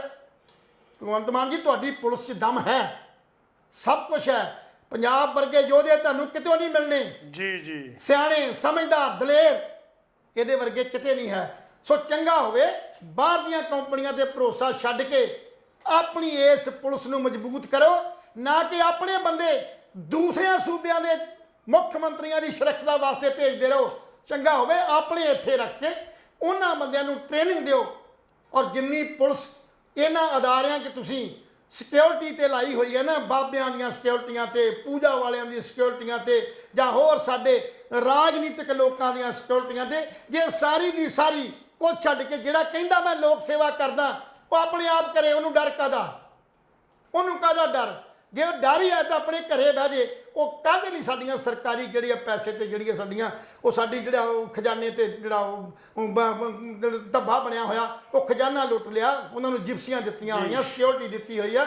ਸੋ ਇਸ ਕਰਕੇ ਸਿਕਿਉਰਿਟੀ ਜੇ ਵਾਪਸ ਲਈ ਆ ਕੁਝ ਲੋਕਾਂ ਤੋਂ, ਤੇ ਸਾਨੂੰ ਬਾਹਰ ਦੇਣ ਦੀ ਸਿਕਿਉਰਿਟੀ ਦੀ ਵੀ ਕੋਈ ਲੋੜ ਨਹੀਂ ਹੈਗੀ। ਸੋ ਇਸ ਕਰਕੇ ਸਮਝਦਾਰੀ ਕਰਕੇ ਭਗਵੰਤ ਮਾਨ ਜੀ, ਅਸੀਂ ਸਾਡੇ ਇਸ ਅਦਾਰੇ ਵੱਲੋਂ ਬਾਰ-ਬਾਰ ਅਪੀਲ ਹੈ ਵੀ ਤੁਸੀਂ ਲੋਕਾਂ ਨਾਲ ਜੁੜੋ, ਲੋਕਾਂ ਦੇ ਨਾਲ ਸੰਵਾਦ ਕਰੋ, ਲੋਕਾਂ ਤੋਂ ਸਲਾਹ ਲਓ, ਤੇ ਲੋਕਾਂ ਨਾਲ ਜੁੜ ਕੇ ਹੀ ਲੋਕਾਂ ਦਾ ਭਲਾ ਹੋ ਸਕਦਾ। ਬਾਹਰਲੇ ਥਾਵਾਂ ਤੋਂ ਕੋਈ ਵੀ ਸਾਡੇ ਦੇਸ਼ ਨੂੰ, ਸਾਡੇ ਪੰਜਾਬ ਨੂੰ ਉੱਭਰਦਾ ਵੇਖਣਾ ਨਹੀਂ ਚਾਹੁੰਦਾ ਜੀ। ਸ਼ੁਕਰੀਆ। ਪੰਜਾਬ ਵਿੱਚ ਗਰਮੀ ਦਾ ਪ੍ਰਕੋਪ ਬਹੁਤ ਜ਼ਿਆਦਾ ਹੈ ਔਰ ਗਰਮੀ ਦੇ ਵਿੱਚ 4 ਸਾਲ ਦੇ ਬੱਚੇ ਦੀ ਮੌਤ ਜਿਹੜੀ ਹੈ ਹੋ ਚੁੱਕੀ ਹੈ। ਉਧਰੋਂ ਲੌਂਗੋਵਾਲ ਦੇ ਵਿੱਚ ਵੀ ਇੱਕ ਬਜ਼ੁਰਗ ਦੀ ਗਰਮੀ ਦੇ ਨਾਲ, ਲੂ ਲੱਗਣ ਦੇ ਨਾਲ ਮੌਤ ਜਿਹੜੀ ਹੈ ਹੋ ਚੁੱਕੀ ਹੈ। ਸੋ ਦੋਸਤੋ, ਤੁਹਾਨੂੰ ਸਾਡੀ ਅੱਜ ਦੀ ਚਰਚਾ ਕਿਸ ਤਰ੍ਹਾਂ ਦੀ ਲੱਗੀ? ਕੱਲ ਅਸੀਂ ਆਉਣ ਵਾਲੇ ਦਿਨਾਂ ਦੇ ਵਿੱਚ ਤੁਹਾਨੂੰ ਦੱਸ ਦਿਆਂ, ਲੁਧਿਆਣੇ ਦੇ ਵਿੱਚ ਇੱਕ ਪ੍ਰਾਈਮ ਲੈਂਡ ਹੈ, ਬਿਲਕੁਲ ਸ਼ਹਿਰ ਦੇ ਵਿਚਾਲੇ, ਉਹ ਸ਼ਾਮ ਲਾਟ ਹੈ, ਸਾਂਝੀ ਜਗ੍ਹਾ ਹੈ, ਉਹਦੇ ਉੱਤੇ ਕਬਜ਼ਾ ਹੋਇਆ। ਉਹ ਕਬਜ਼ਾ ਕੀਤਾ ਕਿਹਨੇ ਹੈ? ਉਸ ਕਬਜ਼ੇ ਦੇ ਵਿੱਚ ਕਿਹੜੇ-ਕਿਹੜੇ ਲੋਕਾਂ ਨੇ ਪੈਸੇ ਖਾਦੇ ਨੇ? ਉਸ ਕਬਜ਼ੇ ਦੀ ਸਾਜ਼ਿਸ਼ ਪਿੱਛੇ ਕਿਹੜੇ ਲੋਕ ਆਉਣ ਵਾਲੇ ਦਿਨਾਂ 'ਚ ਬੇਨਕਾਬ ਹੋਣਗੇ। ਉਸ ਕਬਜ਼ੇ ਦੇ ਵਿੱਚ ਮੰਤਰੀ ਸ਼ਾਮਲ ਨੇ, ਸੰਤਰੀ ਸ਼ਾਮਲ ਨੇ, ਹਰ ਬੰਦੇ ਦਾ ਪਰਦਾਫਾਸ਼ ਆਉਣ ਵਾਲੇ ਦਿਨਾਂ 'ਚ ਅਸੀਂ ਕਰਾਂਗੇ। ਸਮਾਂ ਰਹਿੰਦੇ ਅਸੀਂ ਗੱਲਬਾਤ ਵੀ ਕਰਾਂਗੇ ਉਸ ਵਿਸ਼ੇ 'ਤੇ। ਕੁਛ NRI ਲੋਕ ਵੀ ਸਾਡੇ ਨਾਲ ਗੱਲਬਾਤ ਕਰਨਗੇ ਔਰ ਉਸ ਤੋਂ ਬਾਅਦ ਇਹ ਜਿਹੜੀ ਜ਼ਮੀਨ ਹੈ ਹੌਸਲਾ ਛੁਡਵਾਈ ਜਾ ਸਕੇ। ਹੋ ਸਕਦਾ ਹੈ ਇਹ ਜ਼ਮੀਨ ਦਾ ਕੋਈ ਰੌਲਾ ਹੀ ਹੋਰ ਹੋਵੇ, ਇਹ ਵੀ ਹੋ ਸਕਦਾ ਹੈ ਕਿ ਅਸੀਂ ਗਲਤ ਸਾਡੇ ਕੋਲ ਇਨਫੋਰਮੇਸ਼ਨ ਆਈ ਹੋਵੇ। ਖੈਰ ਬਾਅਦ 'ਚ ਗੱਲ ਕਰਾਂਗੇ। ਦੋਸਤੋ ਹੁਣ ਤੁਹਾਨੂੰ ਜਾਣਾ ਪੈਣਾ ਹੈ।